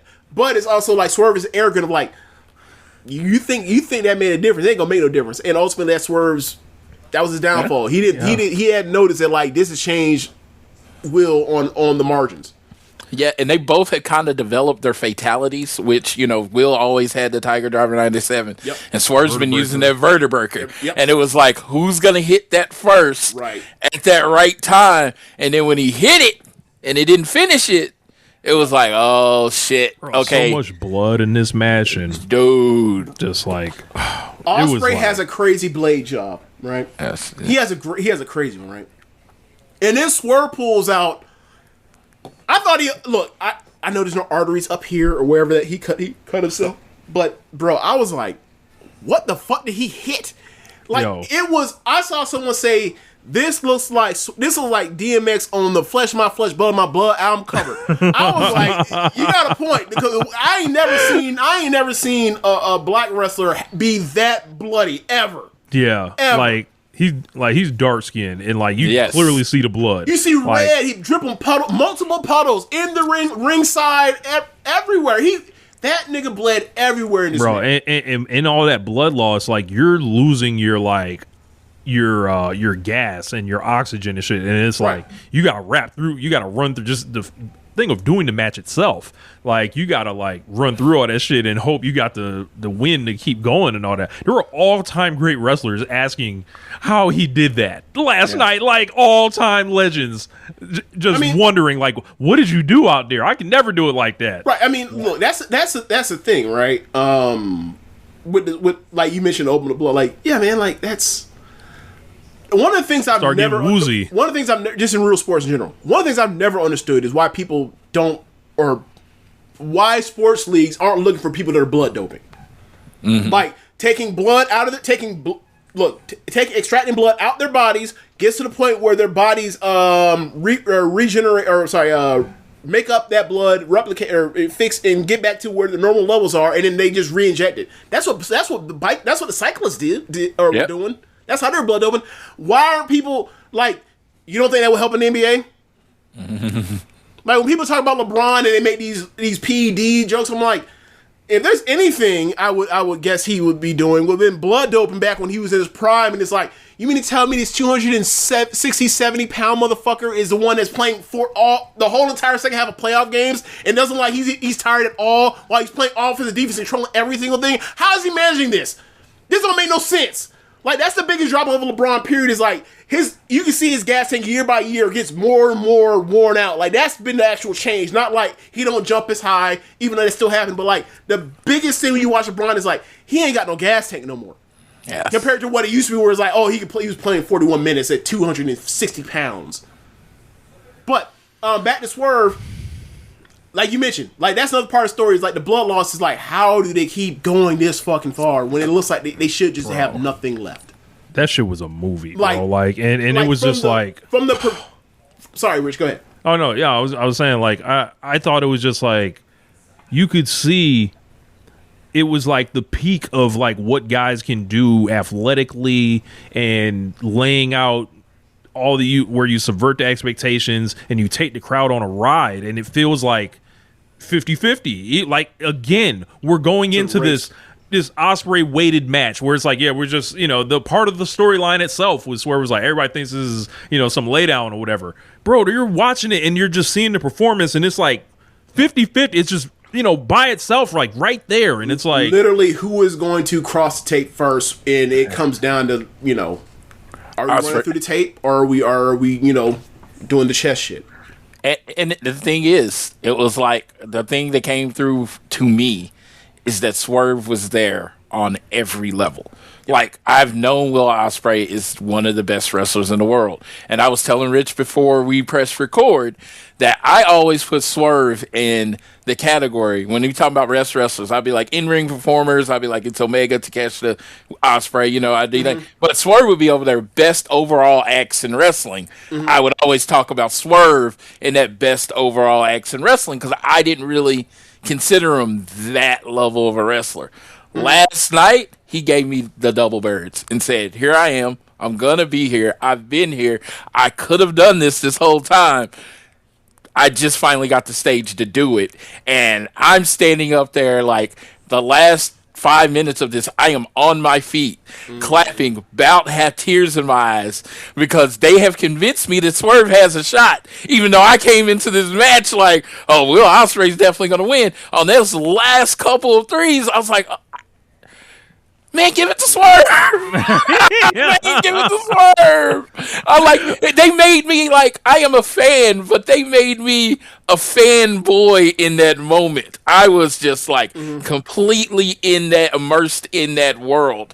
In that moment, you talking to me, you can put me up a lie detector test. Is wrestling real? It is absolutely fucking real right now. And oh my God, I'll never forget this match. Yes, I'm beating my chest. And anybody tells me that they've seen a better match, I'm like, you're lying. You're just lying. Like, you haven't. You haven't. I don't care about your taste. I don't care about the tribalism, what line you on. You watched that match and didn't get excited. Get the fuck out of here. Don't even talk to me anymore. There are people hating. I've seen that cage match score, and I'm like, all right, like, there's people doing some hating on it, like, obviously, with the cage match score. That's bullshit. This is going to win match of the year. This is almost like, what's it called? This is almost like we talking about the Ospreay and Ricochet match from Best Super Juniors almost like a decade ago. Yeah, this is like getting that kind of reaction where people are like, this is way too much. This is way too much. I'm like, all right. And they're talking all this bullshit like this is woke wrestling, all this like dumb shit. Like it's what does that mean? Exactly, it's ascribing political terms to bullshit. Shut the fuck up. You like that's like my personal message to you people that have come out here and just doing things like saying, yeah, this was a dud. This was a 2-star match and shit. Look, you can like whatever kind of wrestling, whatever. I'm not going to say you can't rate whatever, but you niggas are fucking dumb. Like, clip it, send it to whoever you want. Like, y'all know the folks that, you know, I be banging on is them doing this bullshit. Like, I'm sorry. Look, like they asked for this match. I was like, okay. I'm sorry. Niggas was athletic. That was my first time where Rich has been talking about Terry Funk counts about like their particular taste on wrestling is fucked up, and I be pointing out like it is weird. I've never seen it, but it is weird that a Terry Funk avatars will be talking like this. Meanwhile, Terry Funk fucking loves these dudes that be doing this shit. Yes, like he loved Manami Toyota. He loved Kyoko Inoue. He loved Tiger. He loves Will Ospreay and Omega in them. He loved them. Yeah. He loved these dudes. He was telling Dave Meltzer, "Yo, this is what's next." For innovation in pro wrestling when it came to All Japan Women's in the 90s. Y'all are spoiling the good. It's so fucking infuriating to see that kind of shit to where it's like you can't respect the athleticism, you can't respect the level of drama that went into this, you can't respect the match layout, you can't respect like. Does athleticism scare you that much? Does it make you feel unmasculine? Like, does it make you feel like what is it? I want these niggas to tell the truth. My favorite part is, like when people complain about this person didn't like. Oh, the Zack Sabre. Remember when Zack Sabre took that crazy neck drop from the top rope and one of them? I can't remember what it was, but like he sold it as if like. He was stood up and went down, and he almost died. Like someone taking a huge impact, right? And there were people like, "That's fake." You know what's fake? I was like, "Oh, you think that fall was fake?" He took the real fall, you dumbass. He can say however he wants to because he actually experienced it. Yeah. People don't. So yeah, people be doing that, and I'm like, hey man, y'all have y'all opinion of whatever y'all like, but like then you see this shit pop up in these actual human cockfighting MMA fights where someone actually can do that shit, right? Shoot power bombs, get the fuck back up sometimes. Yeah, people gotta stop. Yeah, I no longer. In my positivity, I no longer get angry at those things. I just become positive that they're stupid, and they have no taste. And I'm like, because it becomes this again. It becomes this divided thing where it's like I have to pick something wrong with you because I can't accept that it's so much better than what I watch. It's tied to our identity. It's like, I have to disparage. It's like, you're like, oh, I remember. To use an example, I no longer get into Jordan LeBron arguments because I realize I'm disparaging Jordan, one of the gods of basketball. I'm trying to disparage Jordan to try to get my point across that LeBron's good. And if I really love LeBron, I don't need to disparage Jordan. I can just talk about what LeBron did. And that's what I feel about AEW. I don't need to disparage the other company because I'm just going to talk about what I just saw. And what I just saw was remarkably one of the best matches I've ever seen. I'm like, it's one of the few times, like I say, I was glad I was at home. Mm-hmm. I was glad I was at home because you could see the whole presentation of everything. And again, had my bang in me. So the slog that is sometimes AEW pay-per-views wasn't really affecting me. I was hyped. And it was just like, I'm sitting there in shock.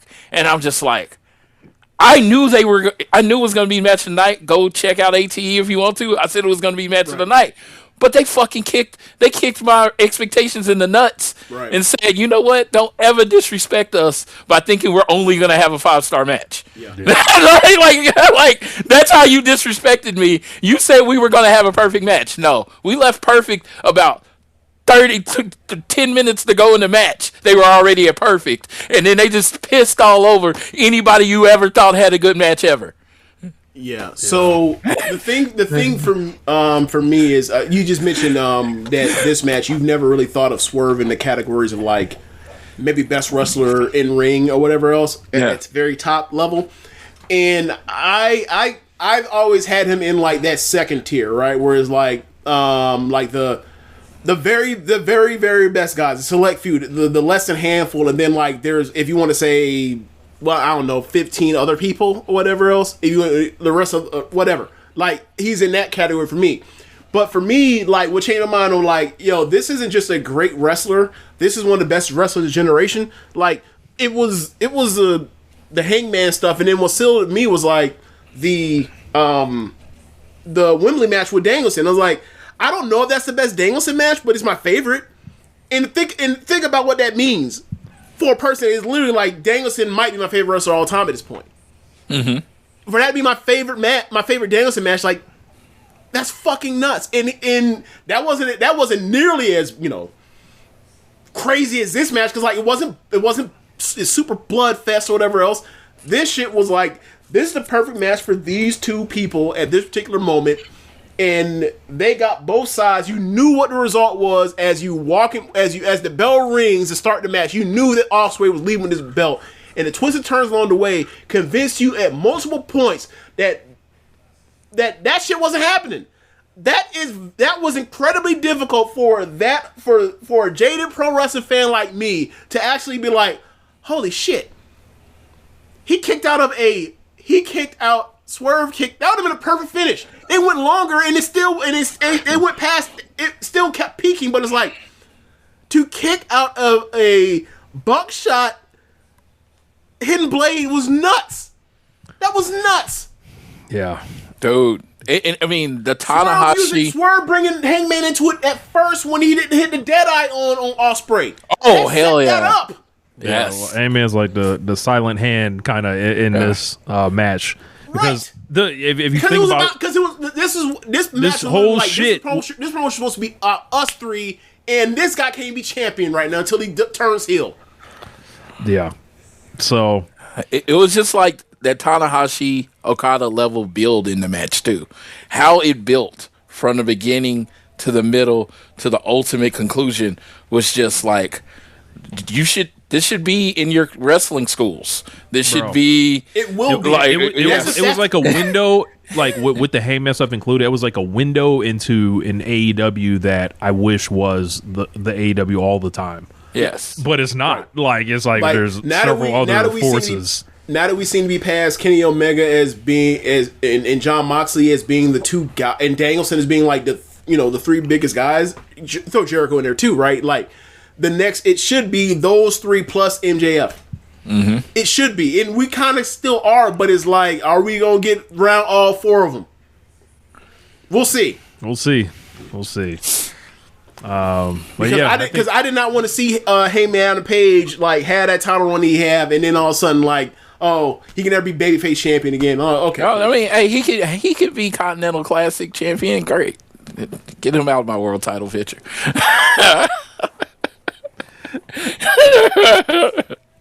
Speaking of world title picture, we had a Death's Door steel cage match, a circular cage, which I thought the circular cage looked fucking incredible visually. Never use a different cage.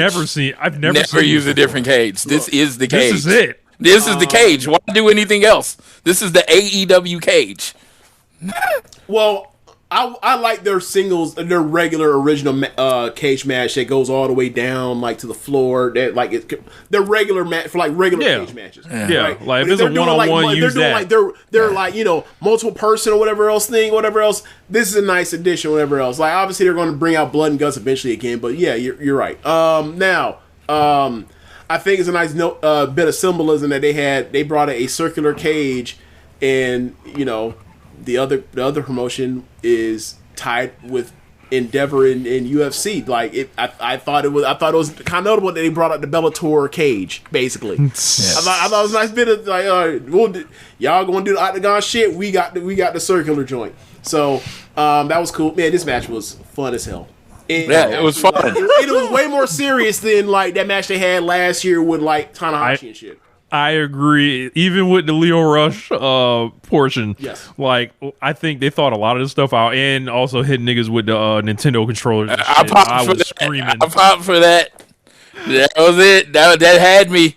Like the 5-year-old Floyd was. Oh my god! It was wrestling. Wrestling and those things was like bricks, man. Fletcher took a fucking a bump on basically from the neck and head onto the Nintendo. Like, you damn dummy. This nigga Darby Allin planted a bomb at one of these. Like he planted a bomb. What was the bomb in? What was the bomb in? It was a bag, right? It was in a backpack. Yeah, and remember I be calling that man a school shooter? Yep. I've called him that multiple times on my show. This nigga Darby Allin took tacks to the face. And that face he made was like, that was the first time I ever seen him do some shit. I'm like, he regrets that one. Yes. I bet he won't do that one again. It looked cool as hell though. You have it's peaking with Andrade wearing the fuck Don Callis, fuck MJF. Soon to be triple platinum shirt whenever they release that one. Waits 30 minutes, kicks Jake Doe in the nuts so hard. Oh yeah, I didn't see that on replay until someone pointed out like he shot kicked him in the nuts. I looked, I was like, oh yeah, that's you might got to go back and apologize about that one in the back, because that one's like, hey bro, you ain't had to. I got torsion now. I like the Kyle Glocks out of lines Andrade's shirt that says fuck Mox as well. You got Rich's thoughts on the tired ass focus of AEW booking. I don't think you hate Don, do you? Okay, I don't hate Don. I think I'm just tired of Don. Okay, I'm like, all right, man. Like, I think that's the same thing for Mox too. You don't really hate Mox. You just tired. Yeah, it's just like, all right. So the Moxley thing in this show is like I feel like we saw him far too many times. We didn't mention that he did the voiceover for the match of the main event, and then appeared at ringside. Yeah. Not gonna blame him there. You put the match together however you put it together or whatever, right? And you have the joint where he's after the match was showed to Umino. Yep. You have him working the match against Bandito as a full heel in California, ripping in Luchador's mask up. So like, there's a lot going on. It's inarguable. Like these are just the facts. I'm not even editorializing. You've been talking about this for weeks. That's exactly what it is. Like we talked about that, or actually last week we talked about like that whole first hour of Dynamite being like, all right, heel Death Riders, heel Marina, babyface Garcia, Osprey, no, babyface Osprey, babyface Garcia. It was like, yeah, that's a mind fuck. Yeah. So we'll take it back to the cage, but yeah, I thought the cage match was very fun, laid out well. You know, they stole him off. Pulled out. Yes, the fuck you. Yeah, that was funny. Yes. The funny part was after the way he was taking so long to grab whatever out. I was like, he's gonna pull out a middle finger, and it's sure. No, he pulled out a middle finger. I died. Yeah, I was like, is he setting up? Bro, I was like, what's going on? I was like, are they trying to get a? I was like, are they trying to get a specific camera shot or something? What's happening? And then he pulled that shit out. I was screaming. Bro, it was so funny because Okada was like, you know, we making about Okada. You know, he came and he was wrestling and started in a t-shirt, so he's out here doing his whole I don't give a fuck thing. And like, when the way his hands are is like he was afraid of a weapon being pulled out on him, right? Like I thought. You know, Caleb loves to do this. Anytime there's a no DQ match or a death match, whatever, or a cage match, he loves to pull out that line of, well, I need to pull out a gun and shoot somebody. There's no rules, right? Yeah. So, like, Okada's behaving like, oh, we in America, there's guns here. Have I pushed Takeshi over the line where this man now has a firearm, he's going to use it on me? Is he gonna hit me with that shit that took out the prime minister in Japan, that makeshift gun? And then when it happened, he put that middle finger on. Okada made a face like, all right, you got me. I fucking died, man. I loved it. And I love the interaction of like Takeshi has to fight literally Fletcher and Okada at the same time. Basically, it was so good. There were so many good moments of this, like the Darby moment stuff that happened, as you mentioned, that led up to the explosion with Kevin Knight. That was really good too. Yeah, man. So I popped for Willow sending orange slices. Yes. In the bag. I was like, just like the group mom. The orange slices onto the which blood. led to throw it on the cut up onto the blood because it's cuts and you get the citric acid burn. Look, Rich, I was out here screaming out that Plies on Watch This. Jack boy's out. Send him, please, so I can burn him. Yeah, I was like, they burning his ass. I did that one time. I got a paper cut and I ate an orange. And oh my God. I'm like, if that was your form of torture, I'd tell you whatever you wanted. I'm like, the citrus burns and peroxide and cuts. No, man, no, thank you. No. J Doyle takes the pin. Yes, and that's why he was in the match. Instead of Mark MJF Davis. Wednesday night. Yep. So, and you know, MJF lost his title. Oh, that's the whole hook on the Dynamite after, right?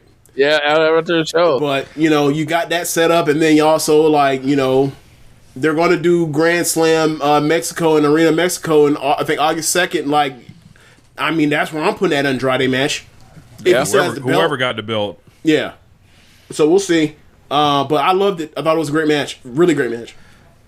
Up next, women's Owen Hart final. Mercedes Moné versus Maya World in an incredible match. Flex, drop a bomb to that.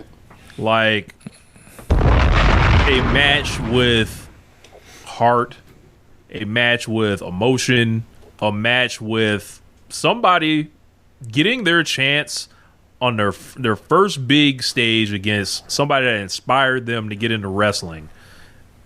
Two black women at that. Mercedes coming to see the side effects of her own greatness, because like at some point maybe she is as legendary as she thinks she is, right?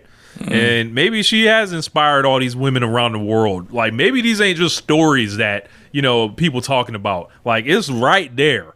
And then you see everything that My World threw in to do all these odes to different great moments in Mercedes matches over the years. Yep. This had me, and I believe Floyd as well, and it was just like, I can't believe it. Like, and then like I didn't expect Maya World to get up to that level, right? This is the first time I really, got a extended look at something like beyond like a television match. So I was like, okay, we'll see, how it goes. This Mercedes, this is the best Mercedes performance. Yeah, she's good. TV, be like, oh yeah, she's good. Yeah. But that's another thing. Like, you don't know how good or what that person can do, because it's like, there was a Queen Amanada in Red Velvet match on last show, and it was like, those are two good ass wrestlers at this point. It all comes down to timing and circumstance with this. And like, the crowd really is into this, in this perfect tournament wrestling, where like, I mean, we saw this happen with Shuri in 2020 Grand Prix, where it's like, her mom dies, she misses one match, she has to go back and wrestle the next day after she misses one day, and then like she's playing catch up, and then all of a sudden she doesn't win the tournament at the end. But that set the path for Shuri to become literally the best stretch women's wrestler I've ever seen for 2 years. But with Maya, is like, this tournament wrestling this is real. They took advantage of a tragic situation in real life, as far as saying like, look, we know this person's talented. Y'all have a reason to care for her right now with this thing happening. We gonna put some more emotional weight on it, where you see like she actually can live up to the emotional weight of your sympathy. This is one of your next top baby faces in this promotion in the women's division. Yeah. In the next year, she needs to be TBS champion, all that stuff. If you follow through correctly with all this, I feel like Mercedes, just like whatever else, as an individual performer, I may have never seen Mercedes operate on a higher level than this. Like, holding it together through everything. Like, and I think she was just like tired of people talking about her, bro. Especially like, you look at this tournament, starts it against Alex Windsor, comes out there in the semifinal against Suzuki on TV, and then this one, and it's like, she didn't get like the greatest opponent. Like, they didn't send her out there with EO every round. They didn't send her out there, with whoever. It was just like, all right, these are circumstances. This tournament clearly had to be rebooked, and this wasn't the original plans. Like, they tapped into something that had people viscerally reacting to them in this match. They weren't chanting about how awesome it was. Like, they were living and dying with Maya World hopefully winning, but also knowing that Mercedes fucking rules, and it's her fucking time to be on top of this promotion. Like, there's no woman that has come from the US of A that is touching Mercedes Moné. Like, and she's one of the greatest of all time. Like, this. So this tournament still, if anybody was a doubter, go through this tournament. Yeah. And to go on this build sorry, Floyd. Yeah. If you are a doubter, given what this woman has already done, I can't help you. Yeah, nothing we can do for you. Seek help. I am doing the AEW match guide with Sir Sam, and we're covering Sting versus Ric Flair from Clash of the Champions '88. Okay. And the reason I say this, because I was a very young little Stinger at this point, and that's what vibe this match gave me. Because everybody knew Sting had the look to be the guy. Everybody knew they had the charisma to be the guy. But when you got in the ring, what were you going to do? And this match ended up winning like match of the year or whatever, because Sting and Ric Flair, you just saw it. It was Sting's coming out party. Yeah. I felt like yesterday was Maya World's coming out party. It was like establishing herself. I'm not going to be here now. I'm going to be here for the next 10 years. You're going to be cheering me. You're going to be booing me, but you're going to see me. And I thought she hung in everyone. It was like, I had literally I didn't care who won this match. Like, I had really no rooting interest. Well, I mean, by the end, I was like, Maya, they gotta pull the trigger. They gotta go with Maya. They gotta go with Maya. Bro, I'm like, I am.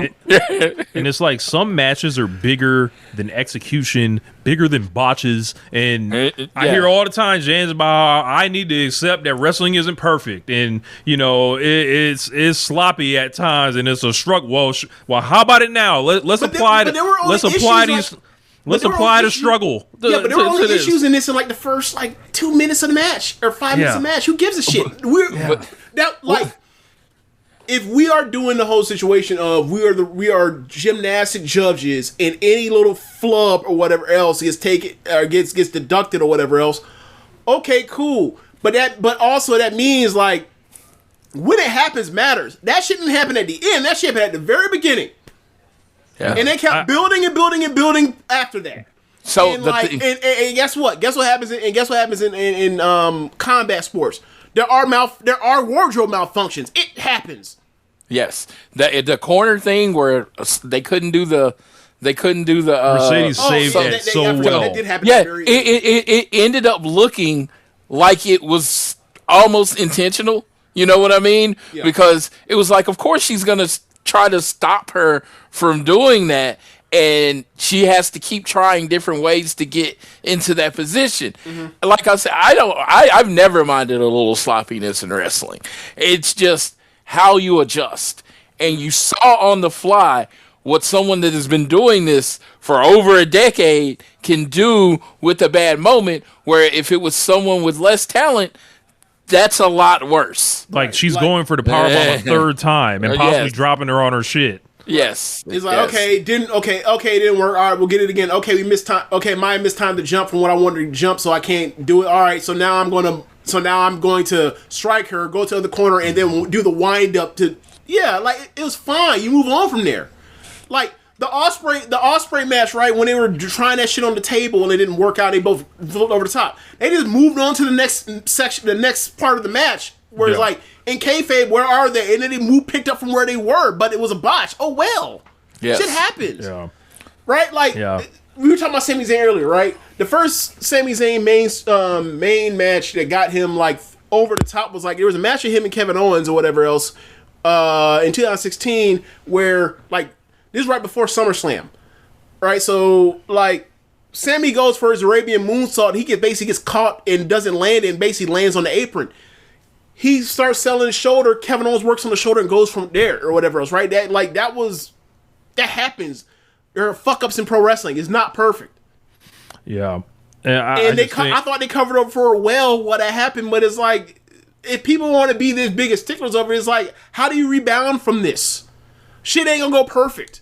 Yeah, I think this match meant so much for like whatever Maya World's career is gonna be, and it's another chapter on Mercedes Moné, and then selfishly, two black women in there. It's always it always feels a certain special way whenever I see Mercedes and Athena go at it, Mercedes and Willow, Mercedes and Bianca, and just there's something that like is going to connect with us that I don't think it's not going to connect with everyone else, right? But when I think about what the obstacles are that these women have to fight through for their critical respect, when I think about how they have to move throughout the business and everything, to see these fleeting moments of like them getting to have a 25-minute pay-per-view match, this is to be celebrated and rejoiced, and this is to be uplifted,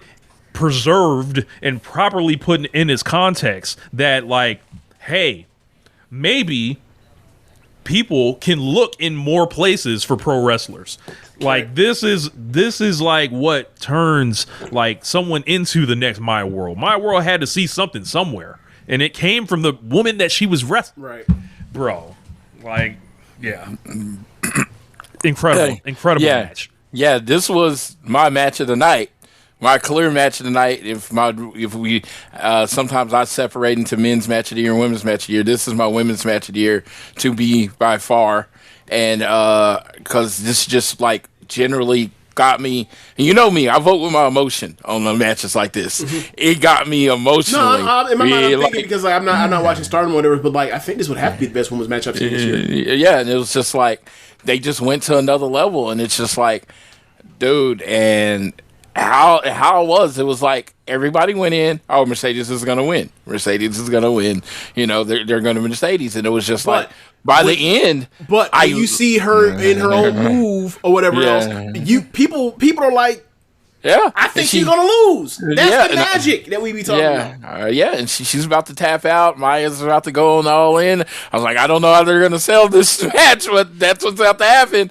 And then Mercedes wins, and I was like, like I said, I was a little heartbroken for Maya. Of course, in that moment I was heartbroken, but then I was like, God damn, if you want anything on your resume as a young wrestler, hey, look at this match. Oh, TK, guess what I can do? This. You know what I mean? This is why you should put me in big moments. Right on the other side. Immediately Cut after that promo the match. immediately after this match. Yeah. So that's a flashing light that hey, man, we not worried about that Billy Stark stuff no more. Like that we off that. Like this is my world is we're done with charity. Billy's looking at someone's tailpipes now because she has been passed by. So she is the heartbreaking young person that doesn't make it through, and you see potential in, like, that is the draw of pro wrestling. Like, that's what that is literally what got me like hooked on Stardom. I was watching for a few weeks and I saw, hey, Tam Nakano gets her fucking dome kicked off by Momo Watanabe, and then she goes on this 2-year chase to win the white belt or whatever else. Along the line does other shit, but like that's the hook. Like, do you have somebody that you like and they're on the verge of breaking through, or they're set on a path to break through, and are you gonna be watching to see them do it? That's what this is. That was the biggest emotional thing for everybody with Hangman for all them years. It was like, we saw this guy start out at this particular level. We see him tracking and stumbling and failing along the way, and he finally gets to the top against Kenny Omega and then against Jon Moxley, and we love the hell out of it every time it happened. Yeah, man. That's wrestling. I just came out impressed, and it's always perfect for wrestling when you came out with elevated feelings about both of them. Right. And like I came out. Mercedes is like, I had always heard she was the best American wrestler, and I was probably one of the last holdouts. And then last night happened, and I was just like, I just saw the adjustment she made, and how she sold for her, and she made that woman look like $1 million. And Maya held her own. That's not disparaging her at all. And I was just like, oh, so I am watching the best American wrestler. Best women's American wrestler ever. I like, and it was like last night kind of solidified me, because the reason Ric Flair was great was because you could put him in a match with a 1 year or 2 year in the ring Lex Luger, and by the end of the match you like, Lex Luger should have beat Ric Flair. Yeah. That's what happened last night. It's funny. Ric Flair has a 16-time world champion daughter, but actually, the next Ric Flair was her rival. That's nasty. Love to see it. All right, man. Let's blow through a couple of these other ones, man. We got these other great matches. Yes. Cope and Cage. Oh yes. This is a great match on the show for me. Every show, there's one match you wondered, why wasn't this on Dynamite? Why wasn't this on Collision? Always the dogs. This was the match. But it wasn't like it was a bad match. It was a good match, but it was like every other match was clearly better than this. Yeah. The spot of the match was probably Rich's saddest point, Jay White coming back. So he's been out a long time. Jay White is ultimately a force for good in this company. So I welcome Jay White. Yes. So he came back and hit Finley with the shillelagh. They turn the lights out. The whole Bang Bang gang is here until, one of them, spraying something in the next week. We can't get all 5 of them together at the same time. But they got Judgment Day level of bad luck. Yeah, or the Vision would probably be more accurate. Like somebody's always hurt. Hopefully he can find some, because Jay White and AEW has been a mixed experience thus far. I'll just say that.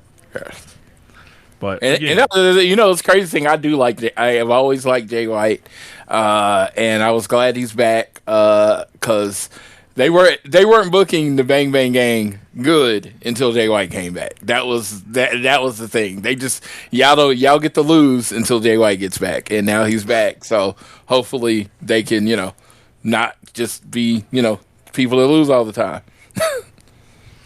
Yeah, I mean, this is a perfect place to get Jay White back and Bang Bang Gang back, like as baby faces, to have them immediately go against, the dogs. Bullet Club Civil War, yeah. Here it comes. It's a crazy Civil War. It's a Civil War. This is an off-brand. It's a Civil War that we were not expecting to see played out in AEW. Yeah, this is off-brand Bullet Club Civil War. We don't. Right. But, look, if this is your way to get Jay White and Gabe Kidd, like, into this. I see that. I watch that. Incorporated because these should be the people that, like, they should be, like, in that mix of like the TNT title and like title challenges on TV. Yeah, they should be in that mix. And I want both of them. So if they can make this work, it's great. And also, look, it's on Saturdays. So let it off. Let it go. Let it run. Let it run. I want Jay White and him both in the Continental Classic. Let's go. Gabe Kidd, Jay White and Jay Kidd. Let's get them both in the Continental Classic. When we gonna get MJF in the Continental Classic? Never. Ever. I mean, World Championship or bust for old MJF. Yeah. AEW Women's World Title. Tekla versus Starlight Kid. Awesome match, man. Teru Okada came out there, got himself embarrassed because what else would he do? That geek. Yeah. But yeah, Tekla and Starlight Kid, like they've done, a few times before in Stardom.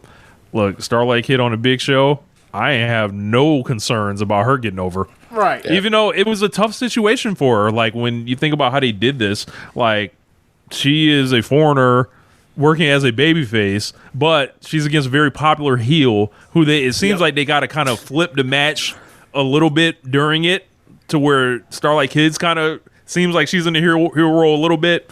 But you got to get Teru Okada involved, and they had a lot to do, and I think they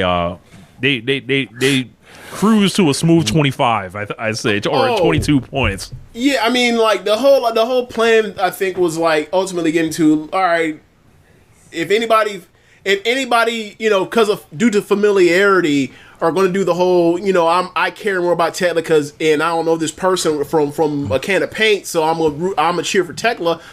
Once they start fucking with the mask at post match, you're like, all right, Tekla at every point makes you know what to feel about her. Yeah. Because I think she's smart enough to know that, like, intentional wrestler. Because I think she's smart enough she's very intentional. I think she's smart enough to know that, like, if I carry this not this exact way, they're gonna start cheering me and booing my opponents, and that ultimately makes for a less productive match that I'm in. Yeah. And Tekla, the word aura is thrown around, and it's usually referred to 6'5", 6'5". She had him spinning that bread. Dude, she is a 5'1" woman that has Obafemi aura energy. Yep. As in, you do not want to look away when she's on the screen. You do not want to miss what she's about to say. Do you know the outfit that she... Sorry, go ahead. Yeah, no, go ahead. Do you know the outfit that she wore when the first... All right, so Stardom's had basically like two big, like, this is the biggest show ever, like, of recent memory, right? So they do Yokohama Budokan, right? Their first one. When Tekla showed up, came to the Yokohama Budokan, Yokohama Arena, not Budokan, Yokohama Arena. And she was wearing like this black leather joint that looked like Minister of Darkness Undertaker wow walk down shit. Like, it's leather, it has like spikes, and like it sticks out for shoulder. I remember being like, who the fuck she thinks she feeling like Dude. She's always had this thing of like, she has a sense of like, hey man, like me and Rich always thought that, like, if she's going to be on TV, American TV, she's going to do better than she did in Japan, and she did well for guys in Japan. And some people can't really live with it. Like, technically, she's proved a lot of people wrong. Also, we don't know what the future of Forbidden Door is when it comes to New Japan's participation, given that they're in flux with the change from being Bushiroad to somewhere else now. Hey, Stardom sent people over here to be in Owen. Dude. They brought Sari over through the whole Stardom connection. They sent Hazuki over, whatever else. They did it well. They had the great match.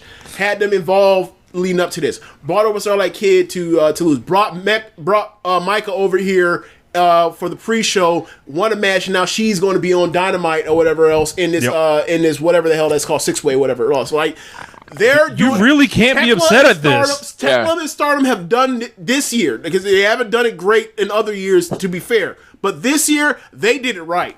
And they did it better than New Japan. They did it better than CMLL too. So yeah. I flat out said after yesterday, I was like, "Fuck, put the TBS title on Micah." That's how. I mean, why not? Like, I mean, Stardom Micah, Stardom just gave you so much. Yeah, they just gave you a shit ton. Like, bro, hey, Micah, you gonna wrestle over here for 3 weeks. You're gonna work 2 Dynamites and 2 Collisions. You will have 4 title matches, and then we will beat you after that, and then send you back, next month. And it's not like with Micah. She's unfamiliar. Like she was in that crew of people that did the ROH stuff last year. Yeah. So it's not like they just pull out. Would be a nice little thank you. Yeah. Like I said, if you think about it, AEW, Stardom gave AEW a shit ton right now, and I'm like, hey. You want to give a little something back? I mean, I know at some point Tekla's going to lose a big match to someone in Stardom, but I'm just saying if you want to give them something now, because I can't see that you had plans for the TBS title. Why not just have somebody that's an excellent wrestler, let her put on excellent matches for this pay-per-view cycle, and then put someone over maybe in a triple threat 4-way match at Redemption or whatever. I don't see it as a bad thing, her winning if she does. Probably not in the cards, but maybe I can make the sale. Maybe somebody from AEW can listen and be like, hey. Look, maybe she can drop that shit to Megan Bayne or something. Yeah. It's just something I never considered, but I mean, I wouldn't be mad at it. I also find it kind of weird because not weird, but kind of interesting because Micah, she's been the red belt champion numbers, but she was clearly she was a Goto. She even when they did historic crossover over the first one, she literally tag teamed with Goto. Rich was making that joke over and over and over. It was she's never you can put her in the main event in the title match or whatever else in the main event, but she's never going to win it, and she did. Ultimately, it happened to a lot of injuries for it to occur, but it happened. Black Sabre Jr. said it's funny. Remember when people would rather die than have a Stardom AEW collab in 2021-22?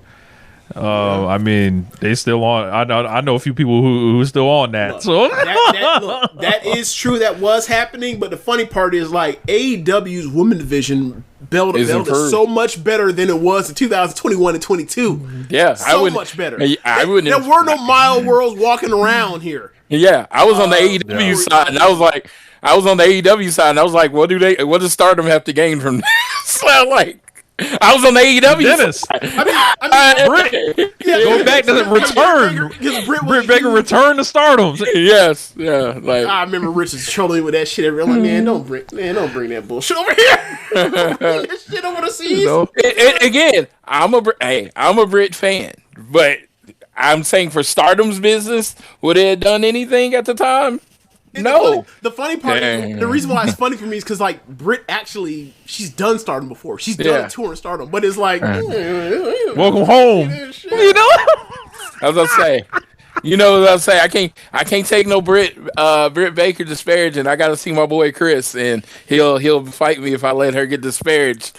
But I still can say at that time the division wasn't on Stardom's level at that time. Yeah. I'm just saying. I get you. It's more competitive. It's a lot more competitive now. Yes. So, speaking of competition, we had the IWGP Global Heavyweight Title match. Shota Umino against Pac, just over 18 minutes. Umino wins. Pretty good match here. I would say pretty impressive, and I thought Shota Umino looked really good out here and real natural. And look, I had the question. I was like, man, if he keeps coming over, because they always take care of Shota Umino when he comes over at Forbidden Door or whatever, right? And people know him. They're familiar with his connections in the promotion. I'm like, if he keeps coming over and Inspector Gadget keeps staying behind, you project this out 5 years down the line, right? Who is going to be the bigger global star between them? Yeah. I got a better one for you, right? We are in an era where Kazuchika Okada left New Japan Pro Wrestling, and within 2 years later, Tetsuya Naito left New Japan Pro Wrestling. Tsuji, you don't want to do this shit or whatever else for whatever reason you got, whether you actually feel this way or you just rallying the fan base, cool. We talk about the real results. Bushiroad just sold New Japan Pro Wrestling. Right? I don't know when your next contract up, but there is one place that will pay you more than right, given what you've done in New Japan Pro Wrestling, will pay you more than New Japan right now, and it's AEW. You playing these games, whether they're kayfabe or shoot, whatever you want to do, whatever else, right? Shota Umino's bringing his ass over here. He's getting over every single time he's been over here. It's always, at worst, a very good match, or it's usually great, right? So when shit go left with the company, you tired, you ain't paying you what you think you feel like you worth.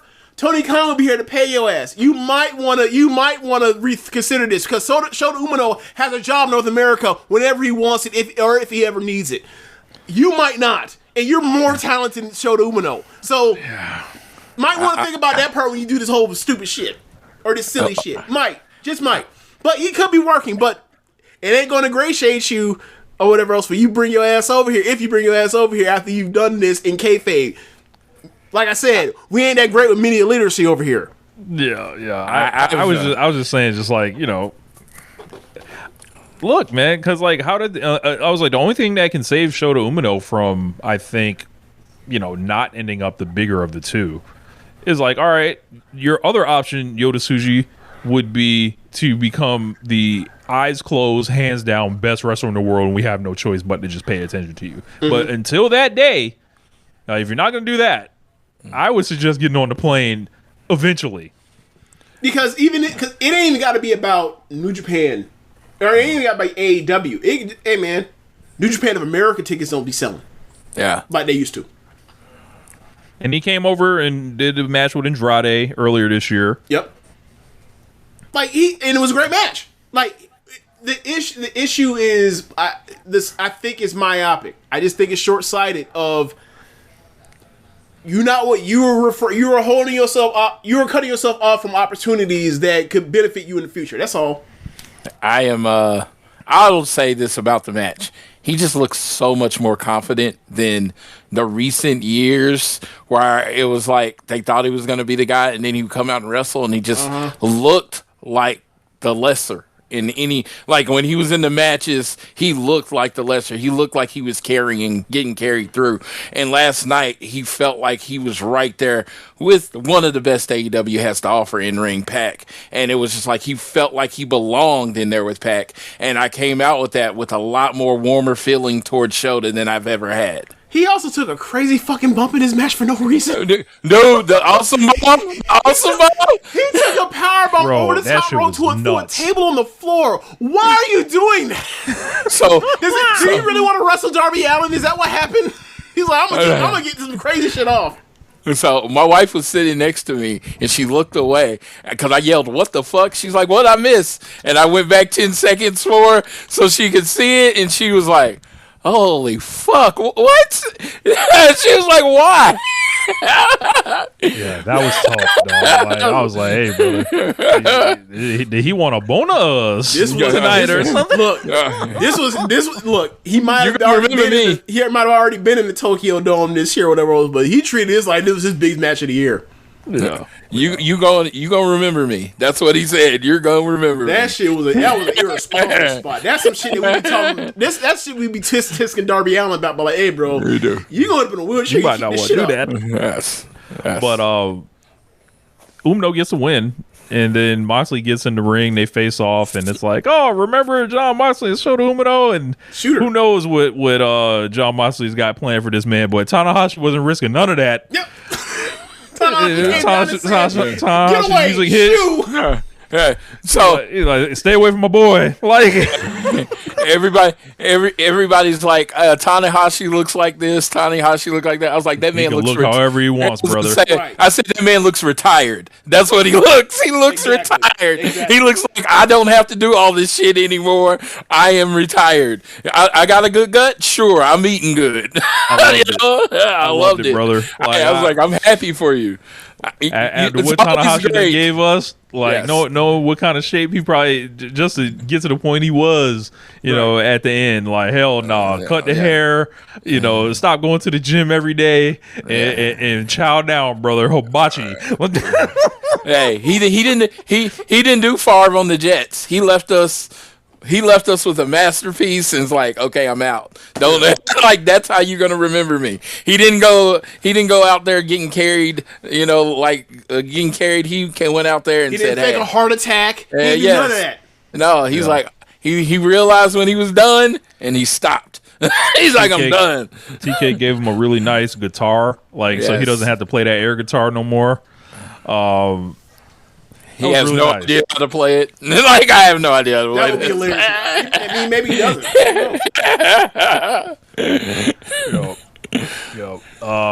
What do we have after that? John Moxley versus Bandito.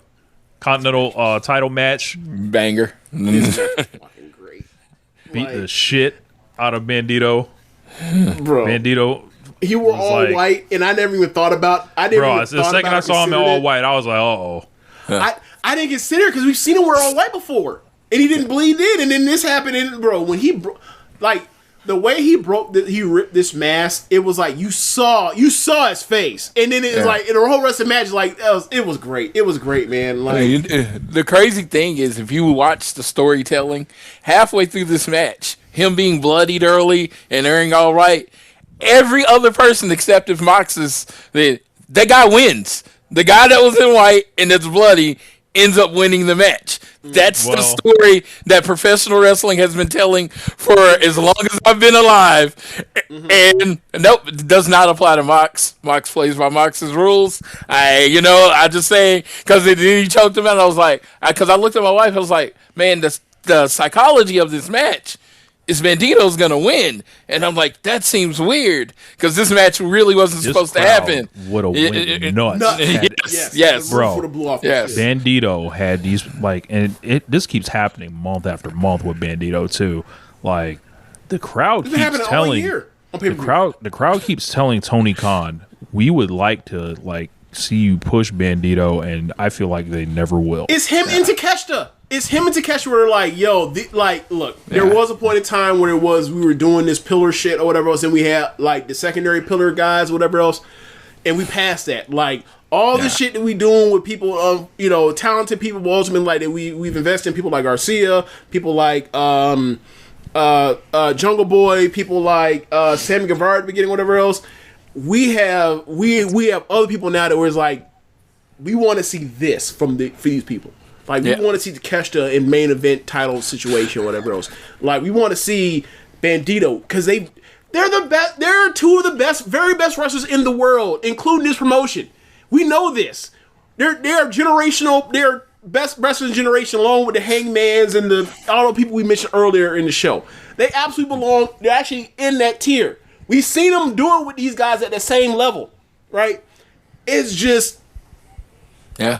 Are you going to wait too long? And all we're going to have is just the great moments and great matches? Are you going to get these people where it's like, hey, man, tap into something? At least, they at least got it. I mean, it took a long time with the Okada thing with Takeshi, but like, at least he finally got to gold. And it's like, ROH World Title, cool. But he needs to be a Continental champion or a TNT champion or even higher, because those are the kind of matches he can bring out of people. Bandito Takeshita Continental Classic Final. Sign me up right now. God, I would love that. I mean, you saw the match they had last year. Jesus Christ. Dude, it was my match of the year. I was one of the people that voted. And I remember at some point just looking over at Jamie while we were watching. I was like, that shit 5. And he was like, man, this shit better than 5.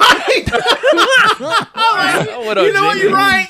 You're right. I just don't go about 5. You're right. I'm sitting in the first row over there, just like watching this, and I'm like, the jaws open. I was like, no match is gonna beat this tomorrow. And All In, no match is gonna beat this. This is this is the match of the weekend. And boy, the whole AEW roster at the end of All In Dallas was trying to get it over the top with all them run-ins and shit. Still didn't outdo what's it called? Bigger moment, right? Because that's their WrestleMania or whatever else. Yeah. And you know that blood shit that was happening with that fucking the way that Moxley bled at the beginning, the way that he was getting stabbed by Hangman. Oh, we was out there early, but still, they won bell to bell. They wasn't doing what Bandito and Takeshita were doing. Dude, man. Jules Mack says, FYI, it's tradition in Mexico to wear white for title matches. That's the real reason he wore white. Thank you. Yeah, I didn't know that. Thank you. I did not know that. I didn't know that. Thank you. But yeah, man. Yeah, I thought the crowd would have went fucking nuts. I thought it was a good brawl, and we saw Lucha Mox in the very beginning. Yes, we did. Whatever, man. Like, look. Find who you lose to this belt to, nigga. Get out my face. Look, that Dictator John shit was a shoot, nigga. Like, I gotta tell you. Mox is my wrestler of the year right now. Bro, he's been big matches great. Like, but the problem is, right? Like, consistently all year, just great matches. They've been great all year long. The only issue is like, I mean, that's high. I mean, that means he has to go against Bandito. That means he has to go against Takeshita. That means he has to go. There's 6 months left. Like, the G1's still about to happen. we don't gotta worry about it. But we got redemption, and I heard there's gonna be pretty good. You said you gotta worry about the G1. That's nasty. Look, man, Takesha's in there. You gotta. Takesha's in it. Him and Suji at that first. He wasn't great. He wasn't like, he didn't go off like we expect him to, like compared to other people who have done in the G1 last year. But it's not like he don't have the potential. Yeah, because he's in a block where he can get off a bunch of 4-star matches. Yeah, starting off with Suji, right. I can get my win back because I had to watch that bum beat Takeshita at Wrestle Kingdom. So up next, we had a singles match. Kenny Omega defeats Zack Sabre Jr. and repossesses the Tokyo Sports Award that Zack Sabre Jr. stole. And meanwhile, Kenny Omega never won one, so that was the only thing on the line really for me. I think Kenny Omega kicked the shit out of this guy, and quite frankly, I was glad to see it. Yeah. This was personal. I can't think of another time I saw a match between where it wasn't like a monster involved or a Goliath involved, where they're having a match of that level. Where one guy's clearly showing like, I'm better than this guy. The way he was chopping Sabre, and we've seen Sabre versus people like Walter and seen him get destroyed, but like it seemed like Omega was trying to go through the bird cage and get to his heart every time he chopped him. Like when he did the double foot, when he pulled off that announce table thing, and he did the double stomp on his chest, it was like, T.I. like, I'm gonna rip your heart out your chest with my bare hands, ho nigga. Like he was trying to get to that man's chest through the bird cage. It was crazy, bro. And Sabre, this is what I wanted a Sabre Omega match to be, where it's like he is going to do all the stuff you want Kenny Omega to do, and then he's also going to, and then it's a sharing above worlds. It's like, how can he possibly, the way he's hitting him, how can he possibly make this work? It's like, every time you try something, I'm gonna put you in the next hole, And let's see if you got enough stuff. And anytime you ever try anything technical with me, I'm reversing and now your ass in trouble. I love this match. I think. Can he put this fuck nigga in an arm bar? Showed him what it was. Yes, that shit was awesome. I forgot what it was. There was a spot where I think it was an escape out of a one wing angel. We turned to that was actually pretty cool. Clean. Yeah, that was pretty cool actually. Saber. Yeah. This is why we're all me and Rich do not like Saber style on a night to night basis. But when you put him in the ring and you say go have a super match, he damn well can do it as well as he can damn well can execute it and be as almost as replicable as any of the best wrestlers in the world. It's just it comes down to taste, and if you like his taste, I see why motherfuckers think this motherfucker is the best wrestler in the world. Cause like I've seen enough. So when I love them Danielson matches. That Danielson match he had in New Japan. Oh my god, a New Beginning. Jesus Christ. Yeah. I thought my brother was listening to Rich because when Zack Sabre, my brother didn't know the card, and Zack Sabre Jr. came out and he just audibly groaned. He's like, not this guy. I was like, have you been listening to Rich? I was like, what is going on? And then by the end of the match, he was like, okay. He's like, their styles work together well. They blended the styles together where it's remained an interesting match. Because my brother was ready to check out. He's ready to light up. Go a lot of ways. Because Saber can't eat you over he wants to. Where it's just like he's holding you in the next hole to the next thing, He feel like he playing defense against the fun of a match. Yeah. But yeah, the one thing he don't get enough credit for is he's an incredible seller. Yeah. He don't get enough credit for that. And you talk about the technical wizardry of all that, the magic of what he makes it work is whenever there's something for him to sell, he sells it big, and he's hurt whenever he's getting whatever's done to him, and you feel it in his matches. I know they can't because he's of the not tag. A bot. He has a soul. He knows how to work a crowd. Definitely.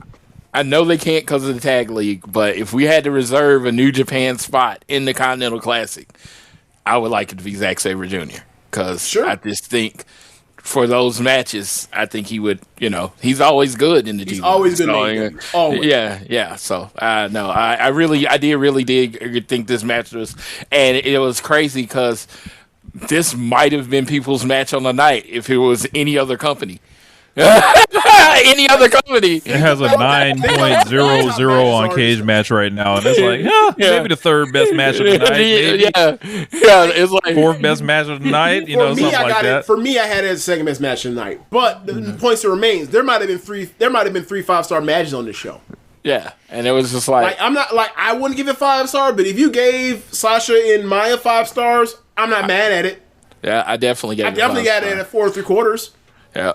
The emotion made it 5 for me. The emotion, the ride. Yeah, in the moment, I was like, yo. I get it. I was like, stars are fake. 5 stars. I get it. But that takes us to the opener with the Young Bucks, Sky Team, Mascara Dorada, and Mystico, and Shingo Takagi and Teton. And what the fuck else did you think we was going to see? Yeah, contractually. Greatness. The fuck? Contractually, I have to say FTR is the greatest tag team of all time. Oh, brother, I don't know. But contractually, I'm not gonna ever say anybody's better than the Young Bucks. You ain't gonna hear that sentence. You're not gonna hear that sentence come out of my mouth. FTR is the best tag team. Are they better than Young Bucks? I decline to comment on that. They are, to me, a lot of ways the Ric Flair of the tag division because so many teams have had their best match with the Young Bucks. It's like they have this match and you think, oh man, they might be good. Then they go have other matches not with the Young Bucks and you realize they were good because the Young Bucks were there. And it's like heel, face, tweener, whatever role you want to do, they're going to do it. It's like, okay, Swerving Will Ospreay put on one of the best matches I've ever seen. They also put on one of the best matches I've ever seen with the Young Bucks at All In last year. I'm just like, this is what they do. And it's like if you wanna sit there with your arms crossed at home, pouting, pretending like you don't like it, because that's what you're doing. You're pretending like you don't like it. You're pretending like you don't like it. Ooh, let me look at Jim Cornette's at home, like, man, they're good. Oh my God, they're good. But guess what? I can't run off my audience, so I got to say they suck. So. I'm like, I don't like. You say the Young Bucks aren't good. What are you watching? What? Show me. Tell me what's not good. Tell me what in the professional wrestling realm, selling, strikes, holds, energy. What don't they do? What aren't they in the top 5 ever at? Just you tell me. I will sit and shut up, which I'm not good at, and listen to you try to sell me on the fact that this ain't the best damn tag team you've ever seen in your fucking life. Had a full screen Floyd for that, or a big screen Floyd for that. Put him on the screen. Yeah, I'm like, the man, they are just, God, they're exceptional. And it's just like, put them with anybody. You put them with the Dogs tonight, everybody's cheering. Yep. You put them with the Guns. You put them with anybody you want. Like shit, you want to make the Rascals the top team in AEW? Put them with the Young Bucks. That's all you got to fucking do. It's that simple. It's like I don't know what else to tell you. I love my team. Don't get me wrong. FTR, I'll ride or die 10 toes down. But you can't. I'm not gonna let you disparage the Young Bucks. I'm not gonna let you disparage the best you ever seen, because the whole tag team thing that we love is probably dead without them.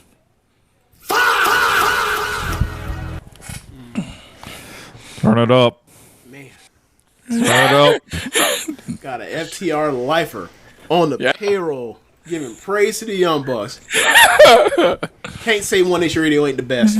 Just producing greatness, man. But that was the show, man. Like, awesome. Incredible fucking Forbidden Door again. I want to just point out, Shingo, he had that shit in third gear last night. Dude, it didn't matter because the crowd loves him because he's Shingo Takagi, and the Young Bucks basically set him up like, look, bro, you finna hit your jab joint that you do. You finna pump and bomb people like in no cell and roar. Yeah. It was awesome, man. Like Mystico, easy night. Him and Mystico both. Easy night for both of them. Why? Because the Young Bucks set the match up. The best. Yeah.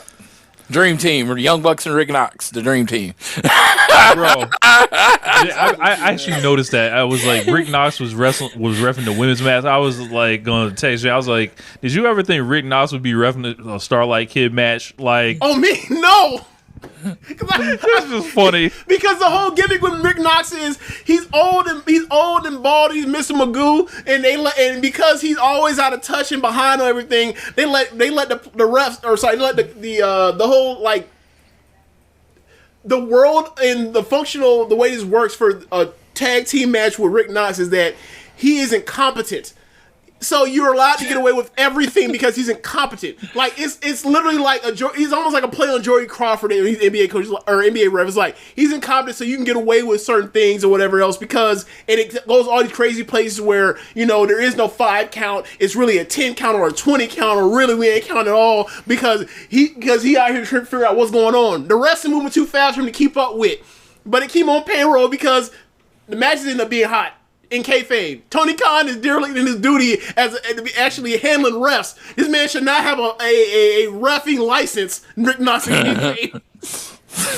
And at this point, given that Rinsberg be doing all these MJF matches, all the damn cheating in them, neither should Rinsberg. Rinsberg should be barred from reffing in AEW all them damn times. He'd let this. He really be carrying that ring, right? Oh yeah. When you watch him, he be carrying the ring for MJF, and then he slips at MJF in the middle of the match. I peeped that. He's on the payroll. Yeah. On the payroll. No. I just mean in kayfabe, or not in kayfabe, but like out of kayfabe. Like he's that involved with whatever MJF got going on. Then anyway, great show, man. All time show. Dude. Yeah. Yeah. Who knows if everyone talks every year about if this ain't the best show of the year, it's the second best show of the year so far. Yeah. And if you're not in the Social Suplex Discord, you missing out. So, your ass needs to be in there talking about this because that's where the hot takes come from. That's where the good takes come from. So, be there. It's rough in the Social Suplex Discord. Oh, they're thinking shit's sweet. I sure something happened, but I'll be in there. I'm just saying, don't go in there thinking everybody's gonna just chime in and say the exact same thing, because that's not happening in there. There are a multitude of opinions in our Discord. You hop in there in that Discord and you will see people that love one wrestler, and also in there with people talking to people that hate that wrestler. Correct. All the time. Yeah, dude, and it's like, and you be again, like, why wrestlers be generally inoffensive. Be like, it ain't even like a CM Punk, volatile or polarizing person. It'll be like, who I don't fuck with? I don't fuck with Daniel Garcia. What did Daniel Garcia do? What? Man. Hey, as the resident person that got so much shit for being the long Hangman hater for about 3 months, that was Floyd playing with his life. Yes, that was fun. I was like, fuck that horse. You lucky Emily ain't pull up on you. Pull up on you. Hey, you know what? You know what I ain't got to worry about? Emily or the Hangman winning the world title anymore. All right. Wait till Hangman turn heel, he be cheating. Everybody look, I can't Hangman with white t-shirt. Watch. Yes, I just want MJF to have Hangman's nameplate in his pocket because he owns it. Oh my God! You ain't gonna ever get to use this again. You should imprint it in his scarf. You talk tough. A real person ain't got no Donald Trump security. Hey, Wisdom by your dome. You better knock it off. Hangman can be the greatest national champion in the history of AEW. All right, thanks for listening. The national champion. One Nation Radio. Floyd, give us pause on where we can reach you and about the podcast, All Things Elite. All right, I'm recording in a few hours with the AEW Match guy with Sir Sam, so make sure you check that out. Sting works with Ric Flair from the original Clash of the Champions, and then of course All Things Elite. This is the All Things Elite review. I ain't doing this again. This is the All Things Elite review. So when you check out the Twitter, it'll just be a link to this show. There you go. It is done. We'll get some of Austin's thoughts on our show, but yeah, this was the review for me. And at AT Elite Pod on Twitter. I try to tweet. I don't do it often, but I try to tweet because honestly, if you're tweeting all the time, then what do you say on the show? You done gave all your best thoughts away. Yeah. So I tried to save some of this, for this. That's why, I was about to go back and watch Swerve, and I was like, well, I want my motion right now. I don't want to go back and see something and be like, oh, the nitpick. I want my motion right now. So that's what y'all got, the raw, the motion. All right, y'all. Thanks for listening. If you are watching from the stream, wait till the show is up and posted and go to show notes so you can go to the wrestling link, donate there, and be sure to listen to other shows on the network. Besides the One Nation Radio, you have Keepin It Strong Style, All Things Elite, Imp's Adventures, Wrestling Out with Chris Things, Tunnel Talk, the Trish and Sarah Wrestling Podcast, AEW Match Guide, and Joshi'ing. Thanks for listening, y'all. Later. Peace.